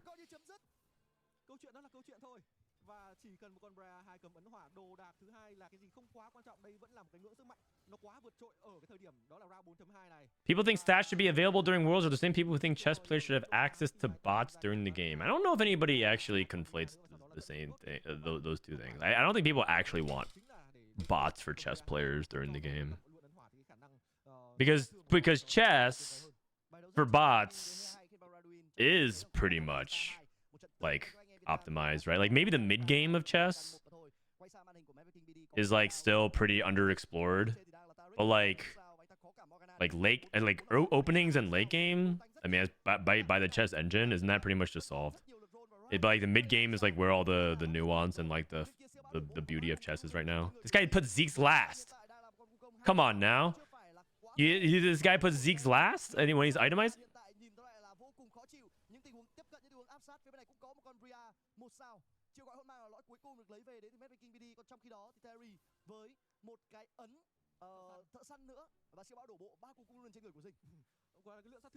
This guy's carrying Bard and Zillion duo. It doesn't really do enough damage here, but I guess it's like fine for tempo because he's at 75 HP. I think a lot of people really vastly underestimate the impact of sandbox mode. Like, I think that it moves the needle. It doesn't even move the needle even a little bit. I don't think it'll make more. I don't think it'll make enough players happy for it to matter. I don't think it'll increase the player count. I don't think like people are like the casuals will enjoy it or like I don't think so. It's not that fun to do that. Like it's because 1v0 game mode is not even like it was on PBE and that was like the closest thing to sandbox mode and it wasn't even that popular for game mode. In my opinion. That's just my opinion though. Okay, this guy has double Randuins with immovable logic, by the way. Good setup. It's usually a really, really powerful combo because just people don't have enough stats to actually overcome it. So he's playing Varus. 4 blaster, double Randuin's a movable object. Pretty good stuff.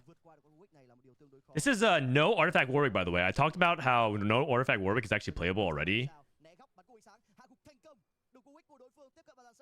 Who's playing? Is it Title? Title's playing no artifact Warwick reroll. Just saying. People asking if Warwick's gonna be viable next patch. Just let the JP GOAT show you the way.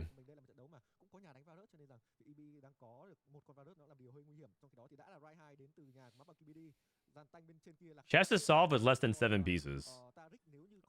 Okay. I play chess very casually. I'm like 1100 if I'm in peak form and condition. I'm pretty bad. So do not take my chess opinions as fact. I know like 3 openers besides the king's pawn, you know? So yeah, I'm terrible at chess. But as far as I know, chess is like... Chess for the most part is like pretty solid. For like the beginning and end stages of the game. And maybe to a certain extent TFT is closer to that than I'm giving it credit for, but I'm pretty sure it's not. Like I think people play stage 1. Like stage 1 in itself, I think people's accuracy scores it'd be shocking how low it is.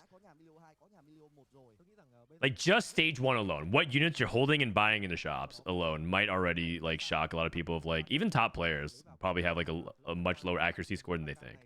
I would love an accuracy score thing to actually be a real thing in TFT, because it would finally like humble some players who have massive egos about their game. Because I think it'd be such an interesting thing to ask what they think their accuracy score is versus what it actually is. It'd probably be something like 30 to 50% lower than it actually than they might evaluate it, assuming that it's like above 0, still above 0.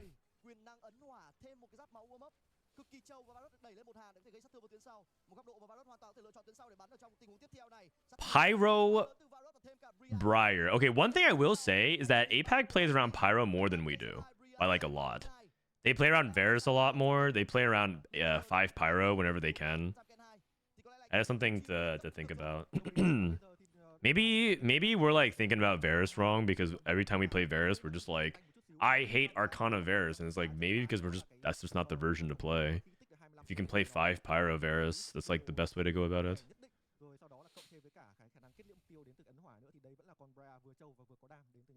Are we talking about K3 Soju? No, man. No. My life does not revolve around K3 Soju. I don't talk about him every waking moment of the day.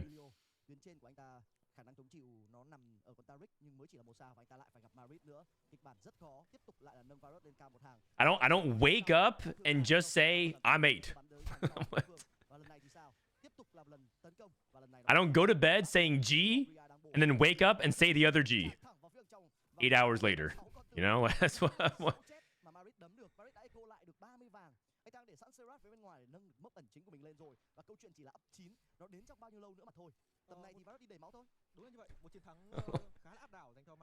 Like, when is he gonna ever say the second fucking G? Can we just finish the phrase, please? This guy is holding out as if he's like Barney Stinson. Wait for it. G? Wait for it? Just say the second G. Come on. It just gives me such a headache.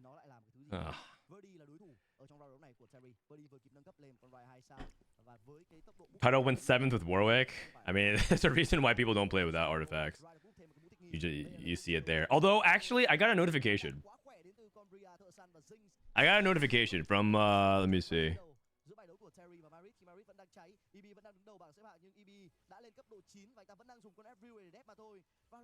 I got a notification from a Korean, from Dory, saying the Korean official commentator said, I saw Warwick with Unleash the Beast is playable on Dish Soap's website. Shout out to TFT Academy. Pago. That's awesome. Thank you for sharing.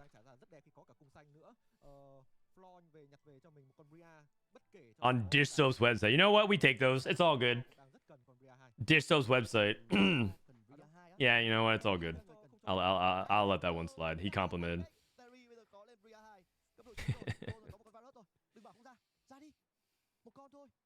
Và quyết định là vẫn sẽ đổi đồ lại dành cho Varus ở trong round này đã. Varus vẫn là con tướng uy tín hơn về khả năng gây sát thương.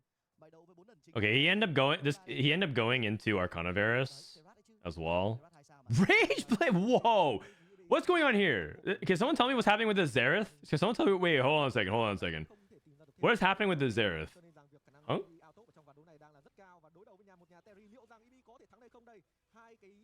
Two Infinity Edge, Rage Blade Xerath? Wait a second. Wait just a second. Huh?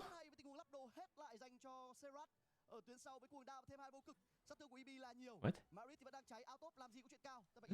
Hold on one second. Let me make something clear here. This guy makes Xerath 2 and sells his Ezreal and moves his items immediately over to Xerath. And then who did he charm? He charms TK. And he beats Jinx 3 Wukong 3. One of the best comps in the game. Boom, boom, boom, boom, boom, boom, boom. You guys hear the caster? He was popping off.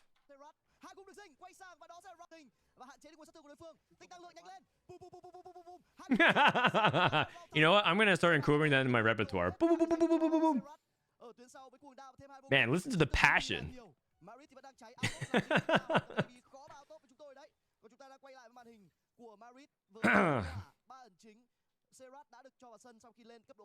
Man, these guys are just spitting straight fire. I like it. It has to be better than Varus 1. Well, yeah, clearly. I mean, Varus 1 is awful. Varus 1 is awful, you guys. I can't emphasize that enough. A lot of times you're struggling with your Varus boards because you're just playing Varus 1. Meanwhile, Maris with the 5 Pyro. I mean, he does hit Briar too. That changes things, right? Pyro, Briar. Bryro. Pretty good. And if you don't hit Briar, you can also just go for Smolder.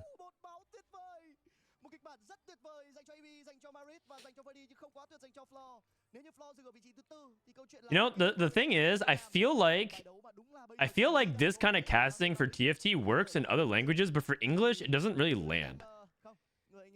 Maybe it's just the way. Maybe we're just not vocally talented enough. But it feels like when English casters go crazy with that, it's like sometimes kind of hard to listen to. Getting too excited, you know. English is more about like being witty or like making or just like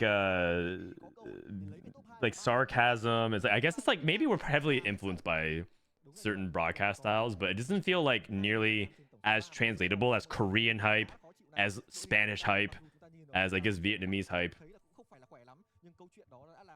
English is just too worried about cringe. Yeah, that's true. Maybe it's because too many people speak it. Too many people like understand it, and therefore like the nuance and like all that kind of stuff is like really important to convey. But it just doesn't work in English. I don't know why. They love subtlety and restraint.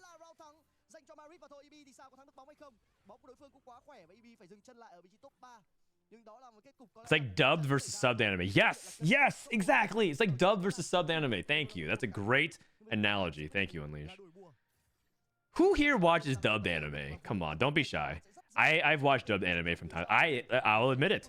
Dubbed Dragon Ball it clears Japanese Dragon Ball. I think it's because I live for Vegeta's monologues in English. that dub is actually like goated, but I don't know about most other dubs. Most other dubs just can't do it for me. I watched like Death Note dubbed one time, like when I was younger. Oh lord, that was pretty bad. But sub versus like it's mostly always subbed. Also, because some shows I think sub like Dragon Ball, like they all kind of sound similar. Didn't they have like one voice actress do like every character? Wow, he just won. 5 Pyro Varus. Okay, 5 Pyro. Okay, I have to be mindful of this. 5 Pyro Varus might actually be the truth. This is the second time that I think Morris has won with 5 Pyro. Dude, his performance today is 1-1-2-3-1.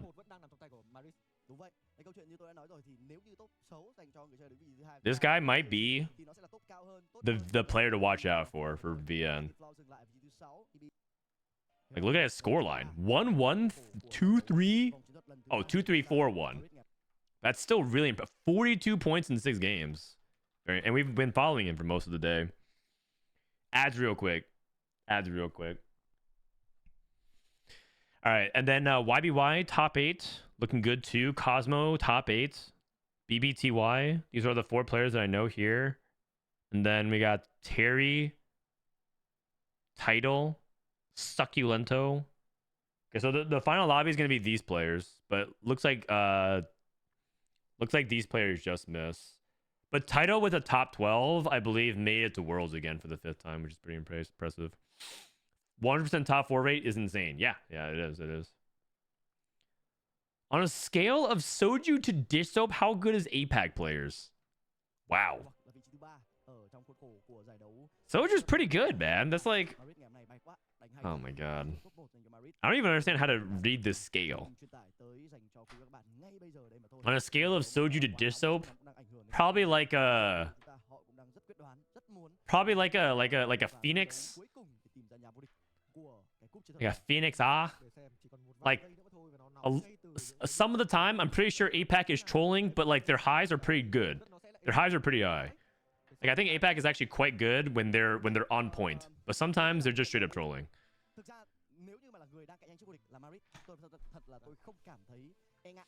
Soju is pretty. Yeah, Soju is very good. I mean, like, yeah, he's not the best player,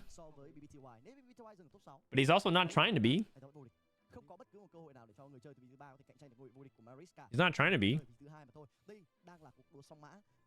It's not his goal. All right, last game coming in. Last game coming in.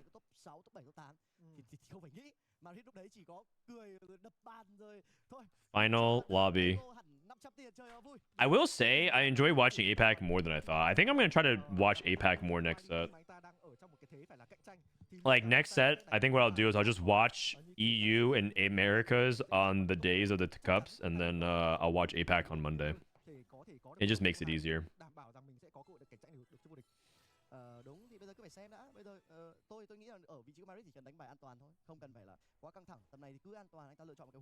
Phoenix changed his nickname to Garage Guy. Oh yeah, I missed the it's pot of gold. Okay. You guys know that I think Riot said Cafe Cuties might be the best selling thing in TFT of all time. I think this Cafe Cuties things might be the most selling thing TFT item. People went crazy for this shit.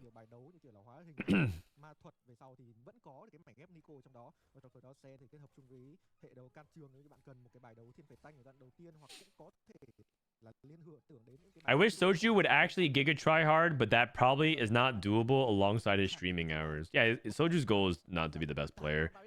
His goal in life is just to make you guys laugh and have a good time and like enjoy TFT.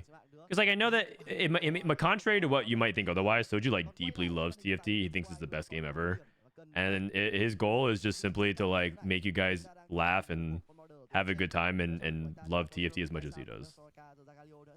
He'll never say that out loud because it just sounds weird for him to say that because he's just not very. He's not like that kind of savvy guy, but yeah. You're gonna be a global TFT ambassador soon. Me? Soon? You mean I'm not already? How many more times do I have to be called a Riot bootlicker for me to get a TFT ambassador or global TFT ambassador badge? I actually have an official plaque from Riot. Unleash the Beast, 2 stairs gauge.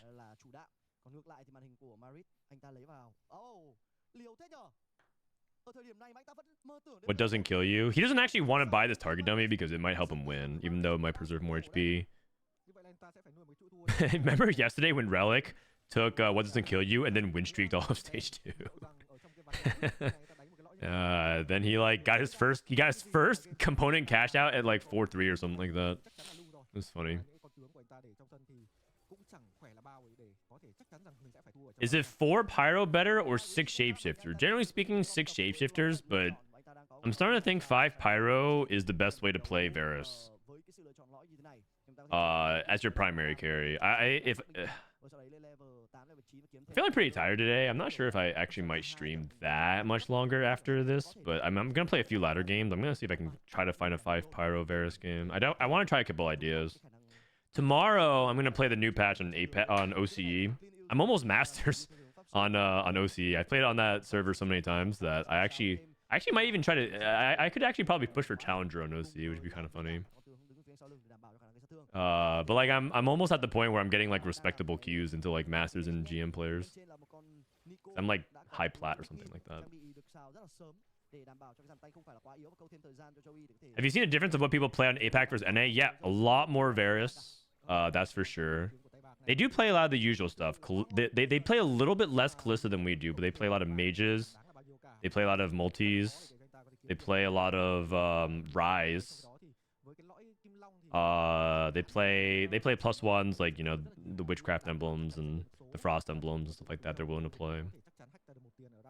But I think the most striking difference is that they play Varus like a lot more than I thought they should. And you know what? APAC was actually a region that played a lot of Varus even before us, when Varus wasn't that popular.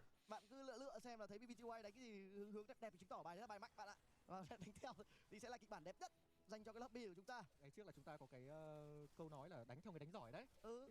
BBTY rõ ràng một game thủ giỏi rồi. Varus is vertical pyro. Yeah, I think it's the 5 pyro though. Like I think, because from what I've seen, the Arcana Varus is inconsistent. It can spike and sometimes you just go 8th because that's what happened. Like one player went Giga 8th. And he even had like flexible or something like that. And then the other player went first. But the Pyro Varus has been very consistent.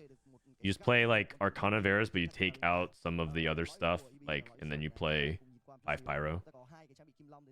I mean, it's essentially like what you play now, except you're keeping Nasus and you play Briar because you have shapeshifters. You Pyro Briar and then you go for Akali, and then you have your 5 Pyro that way. And then you just splash in the rest. TK, Xerath, Hecarim, Rumble. You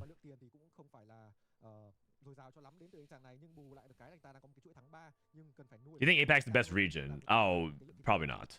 They have they aren't unified. Actually, I mean, APAC's a really big region, but I don't think that they're unified in the way that NA is. And I don't think that they have as many killers as EU has. Right? EU has a couple of like assassins, like Double 61, White Jungler, Coco. So like I think that they have good players. They're generally very solid.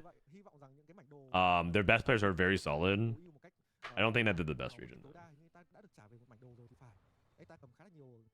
It's interesting because I feel like when they consolidated so many regions together, it like made it hard to rank which region's the best outside of NA. Because like NA was performing the best, but like APAC and EU and China were all performing at a similar level at like Worlds and Summits. So it's like hard to say now. Because like if you have 2 players from EU, 3 players from China, 2 players from APAC in the final lobby, and dish soap, it's like who's like the best region? It's like, well, it's kind of ambiguous.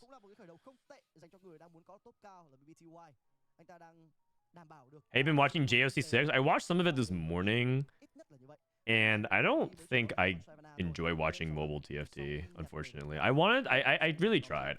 You guys know, I tried to watch JOC regionals. Maybe I'll watch the final lobby, but I can't like, it's not like that enjoyable to watch mobile TFT to me. I like supporting the idea of a mobile TFT esports scene. It's just hard for me to like watch the broadcast. It's too goofy.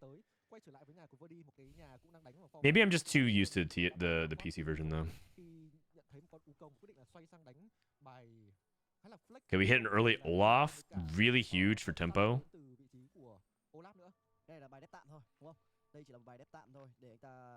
I think APAC is better than EU. Okay, I'm telling all the other EU players. Ilya.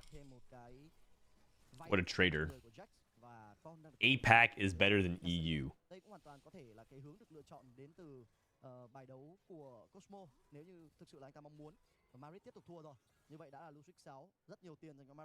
Who usually carries Pyro Emblem before hitting stuff like Briar? I mean, it's pretty flexible. But you could, for example, put it on other blaster units if you're playing Varus temporarily, like in the mid game. Especially next patch, if they buff 4 blaster, you could probably do that for a bit.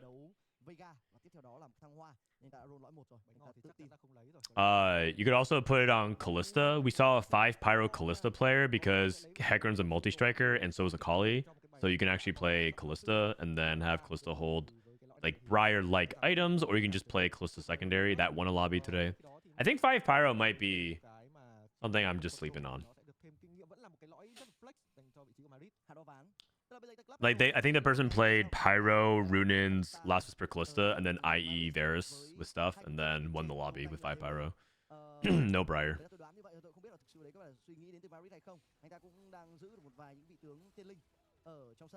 APAC Tech. Hecarim's also a good Briar item hold. Oh yeah, you're right. Actually, you can just put it on Hecarim. That is entirely true. Because you can just put the melee items on him. You're correct. So I was thinking about the unit that slots in, but that is entirely true.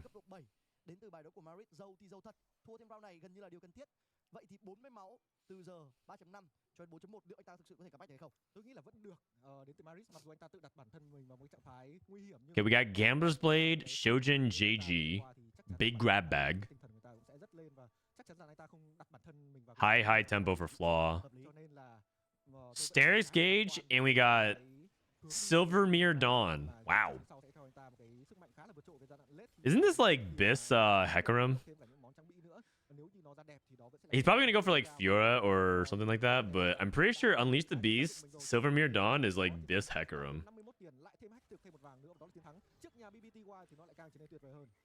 He forgot that he can make 7 interest gold. Oh, you're right. He pre-leveled. It's okay. It happens.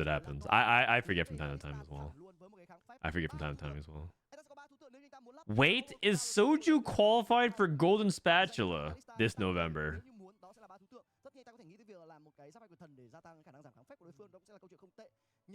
No, he's not. Those saying it's fair are probably VN players. Imagine competing for only 2 slots. That's already demoralizing. Yeah.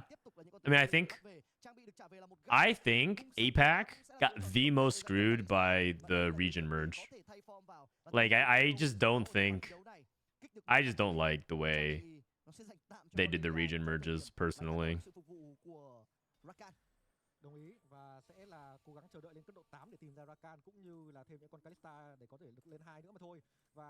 I just don't think it's been very successful. Not slamming. All right, because he wants to go for a second Rage Blade. Not slamming Last Whisper here. Keeping a lot of components spread out. Oh, because he has slamming. I see. Oh, actually, good loss. We'll take it.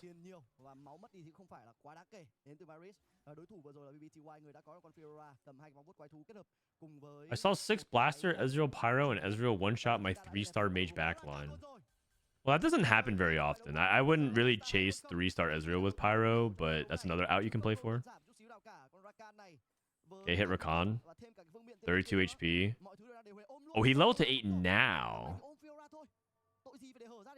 Okay, would you ever do something like... I feel like when you're on this situation, I wouldn't mind throwing in the Xerath for 1 turn over like the Zillion. Okay, he's probably trying to preserve HP, but like you can get Ascendant for 1 round. Okay, it's probably not worth. Maybe. If you're like trying to lose any... Like I feel like you're above the curve anyways of power. Like this is definitely not like a chrono diff, you know? So maybe just throw in the Xerath there for just like an extra Ascendant bonus. So he is going for Fiora.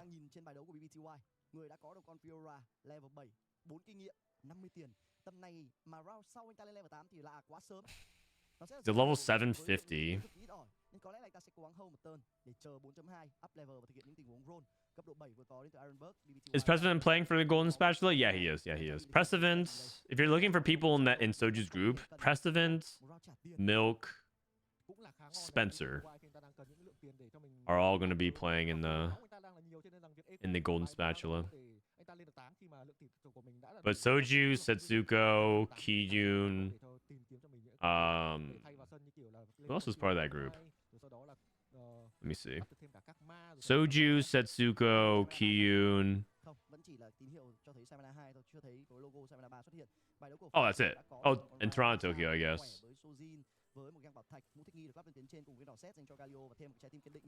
Oh, Phoenix. Oh, yeah, Phoenix is it too. Yeah, my bad. I always forget Phoenix. Okay, Rise 2. I mean, yeah, this is like more of the Rise gaming we saw before. BBTY sẽ nhận một tuần thua. Người đấm BBTY là clean user. Còn Marit phía bên này, Găm phải gọi là cháy máy. Rakan 2. 40 gold for Maris. Oh my gosh. Rakan 2, 40 gold. That's very good.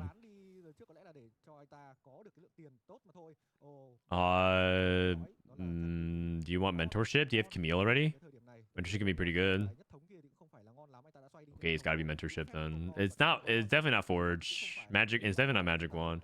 If he takes Forge, he only can fish for like something very specific for Fishbones Callista or like Forbidden Idol and Rakan. Even then, it's not like something that moves the needle that much. Inspiring Epitaph.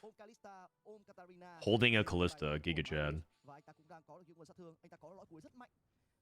Oh, BBTY is it's because he's second in points and trying to grief Maris's Callista to stop him from hitting, because BBTY is in contention for winning the tournament. Okay, Fiora dies. I mean, he's on Fiora 1, but he's pre-leveled. He's pre-leveled because he's playing he's 42 out of 48. And so now he's 46. He must have taken study hard or something like that. He doesn't have slamming. Wait, no. Go back to BBTY. He just was about to go for a big roll down. Come on. This guy's second in the tournament. He pre-levels to 8th and we're just going to pivot away from his POV when he's about to roll down. Come on now.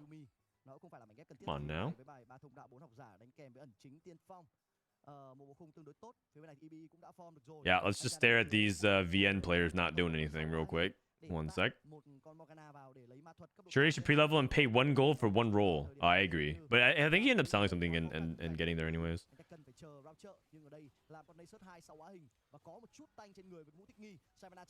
Amazing commentary. Can you turn up the casters, please? Haha. Hilarious. Okay, you end up hitting close to 2 anyway, so you can just sell it. You can just sell it then.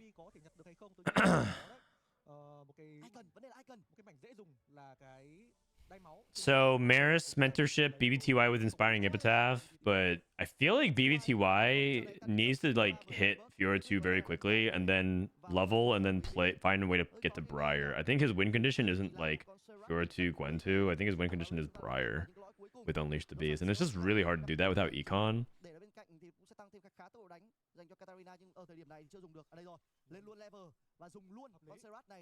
Maris spot looks really good though. He needs to find a 5 cost for mentorship. Oh, he did. Never mind. He has the Zarathan. Mentorship's also really big on. Oh, BB2, he found the Briar. Okay. Ah, okay. Well, I mean, we would have known that if we watched his roll down.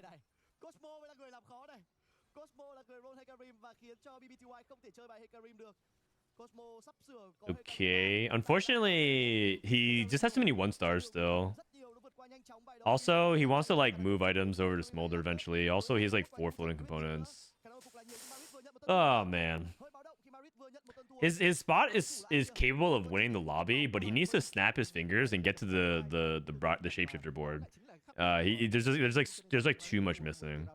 There's too much missing. cần phải có những cái round đấu thắng, không thể thua bất kỳ một round đấu nào nữa. Hoặc là bây giờ BBTY đi thì Marit đi cũng được. BBTY đi tập top 7. What are the stats on Silvermere Briar? It's decent, but not like the best item on Briar. It's decent though.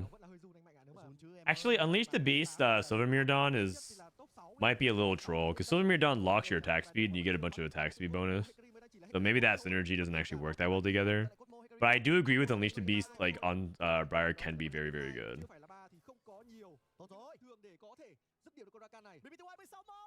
6 Scholar. Oh, BBTY I think is cooked. He's feeding at 13.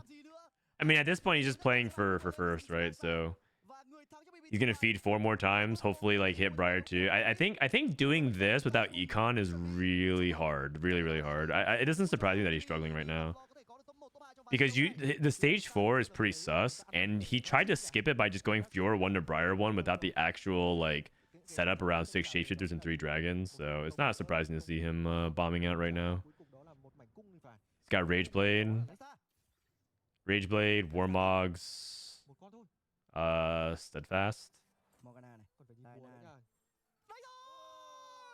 Callista 2. These guys are so hyped. I mean, they're just so happy for Maris. VN commentary.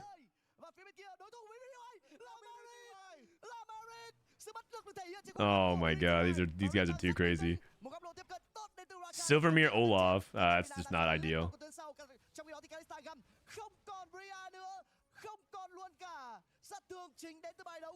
Wow, Maris is gonna eliminate BBTY, so Maris wins the tournament. That's it. Nice. Nice. Oh, I mean, Ironbog. Wait, Ironbog was also 3rd place in the tournament. So his number 2 and number 3 went 7-8. All right, I mean, Maris is a beast. This guy did not bot for a single time today. And if he top 4s again.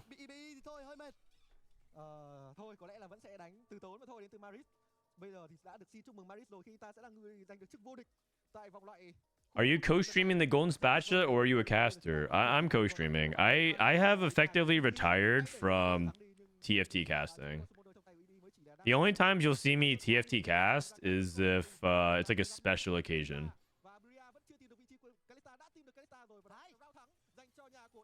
I feel like TFT casting is I'm not entirely sure how to exactly frame it. I haven't actually formulated my thoughts very in depth about it, but it doesn't satisfy the way I want to talk about the game. And the way it's also structured is not the way I want to follow either. Like when you cast, so let me explain a little bit more. When you cast, you're supposed to ideally not be that biased. You're not supposed, I love being biased. You're supposed to be like really professional. You're supposed to like tell everyone's story. Like if I'm casting this final lobby, I'm obligated to, like, as a caster, to kind of like tell like what's going on with like all 8 players. But in reality, the way I like to follow TFT is like there's only like 3 players that really matter, and I only want to kind of like focus on that.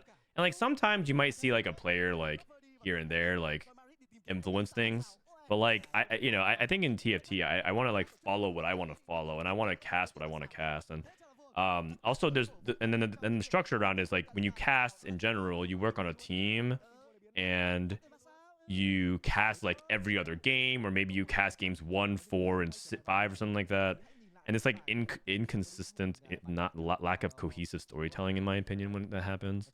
And so the ego, I have a big ego about it. The ego of me inside me wants to like talk about games in its continuity. Like I want to be there for 1, 2, 3, 4, 5, all the way to the end of checkmate.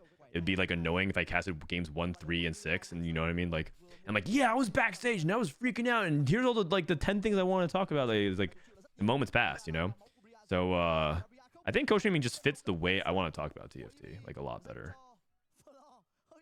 I feel unleashed.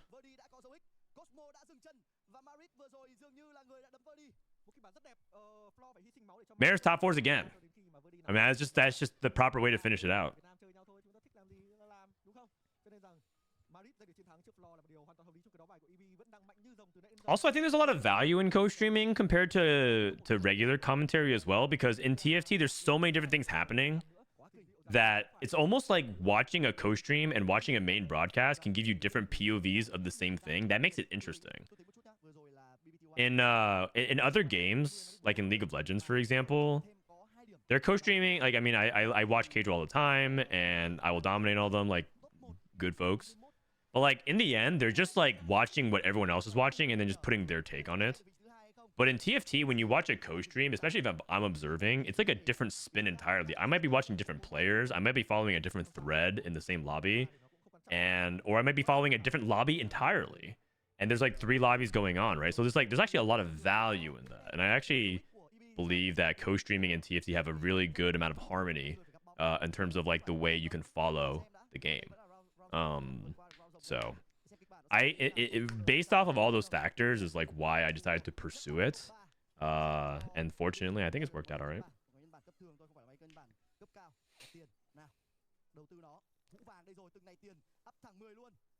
Pot of gold. I don't think I've remembered pot of gold a single time in the past 2 weeks. 4 scholar. So we have 6 scholar and we have 4 scholar, and then we have Callista. Yeah, I would say APAC likes Rise and they like Varus a lot more than we do. For sure. They play no emblem Rise like a lot. This is obviously very strong. 6 scholar. I think he's playing 8 out of 9. But 6 scholar, Morg 2, Diana 2, Rise 2, like this should be good enough to win against YBY's 1-star legendary board.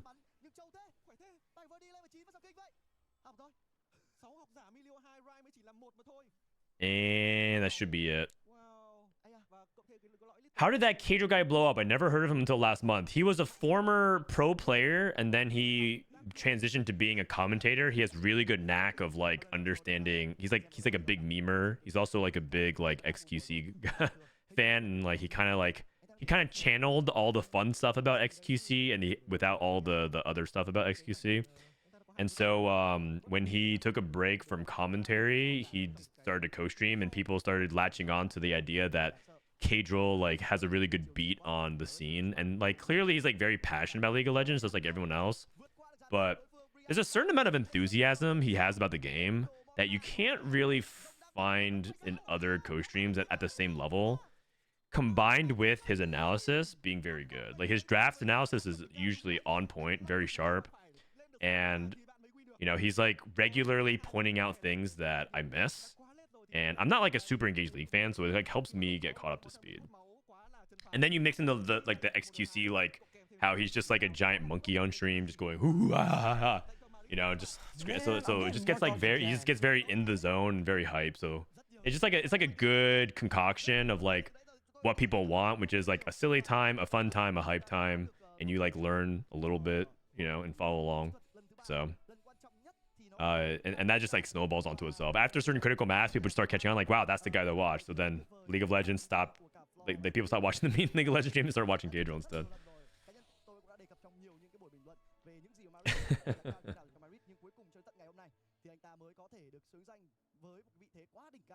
Oh wait, 6 scholar lost. Oh wait, I missed that. Sorry, I was the tournament is over, so I kind of missed it. But oh, he 2-started his legendary. He 2-started his Briar, 2-started his Smolder. Oh, I missed that.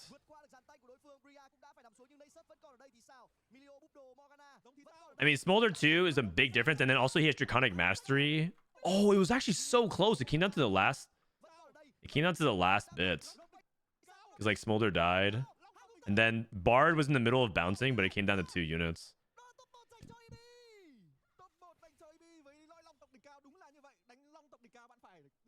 I will dominate more, but I guess people think he's toxic.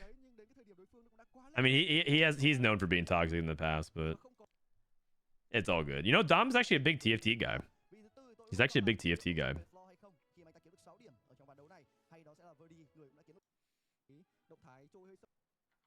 Bre Baje. don't even know how to pronounce your name. It's been 11 months. I still don't know how to pronounce your username. I'm sorry, but thank you for the 11. Okay, congratulations to the top 8. Maris, BBTY, and YBY1. Those are honestly, those were 3 of the names I knew alongside Cosmo, and they went 1, 2, 3. So, very nice, very nicely Man, I'm done. getting more dogged again. And then Taito went top 12, makes it back to Worlds. Shout out to Succulento. Great username.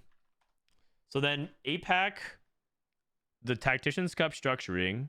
Nocti, thank you for the prime. The way it's structured was top 4 qualified directly to regionals, but they also got a bunch of points. And then let's see who has the most qualifier points here. Most qualifier points: Baomyang and Title. Wow, Baomyang crushed it. He gapped everybody. So Baomyang makes it to Worlds. Title makes it to Worlds. YBY makes it to Worlds as well. And I think Maris does as well.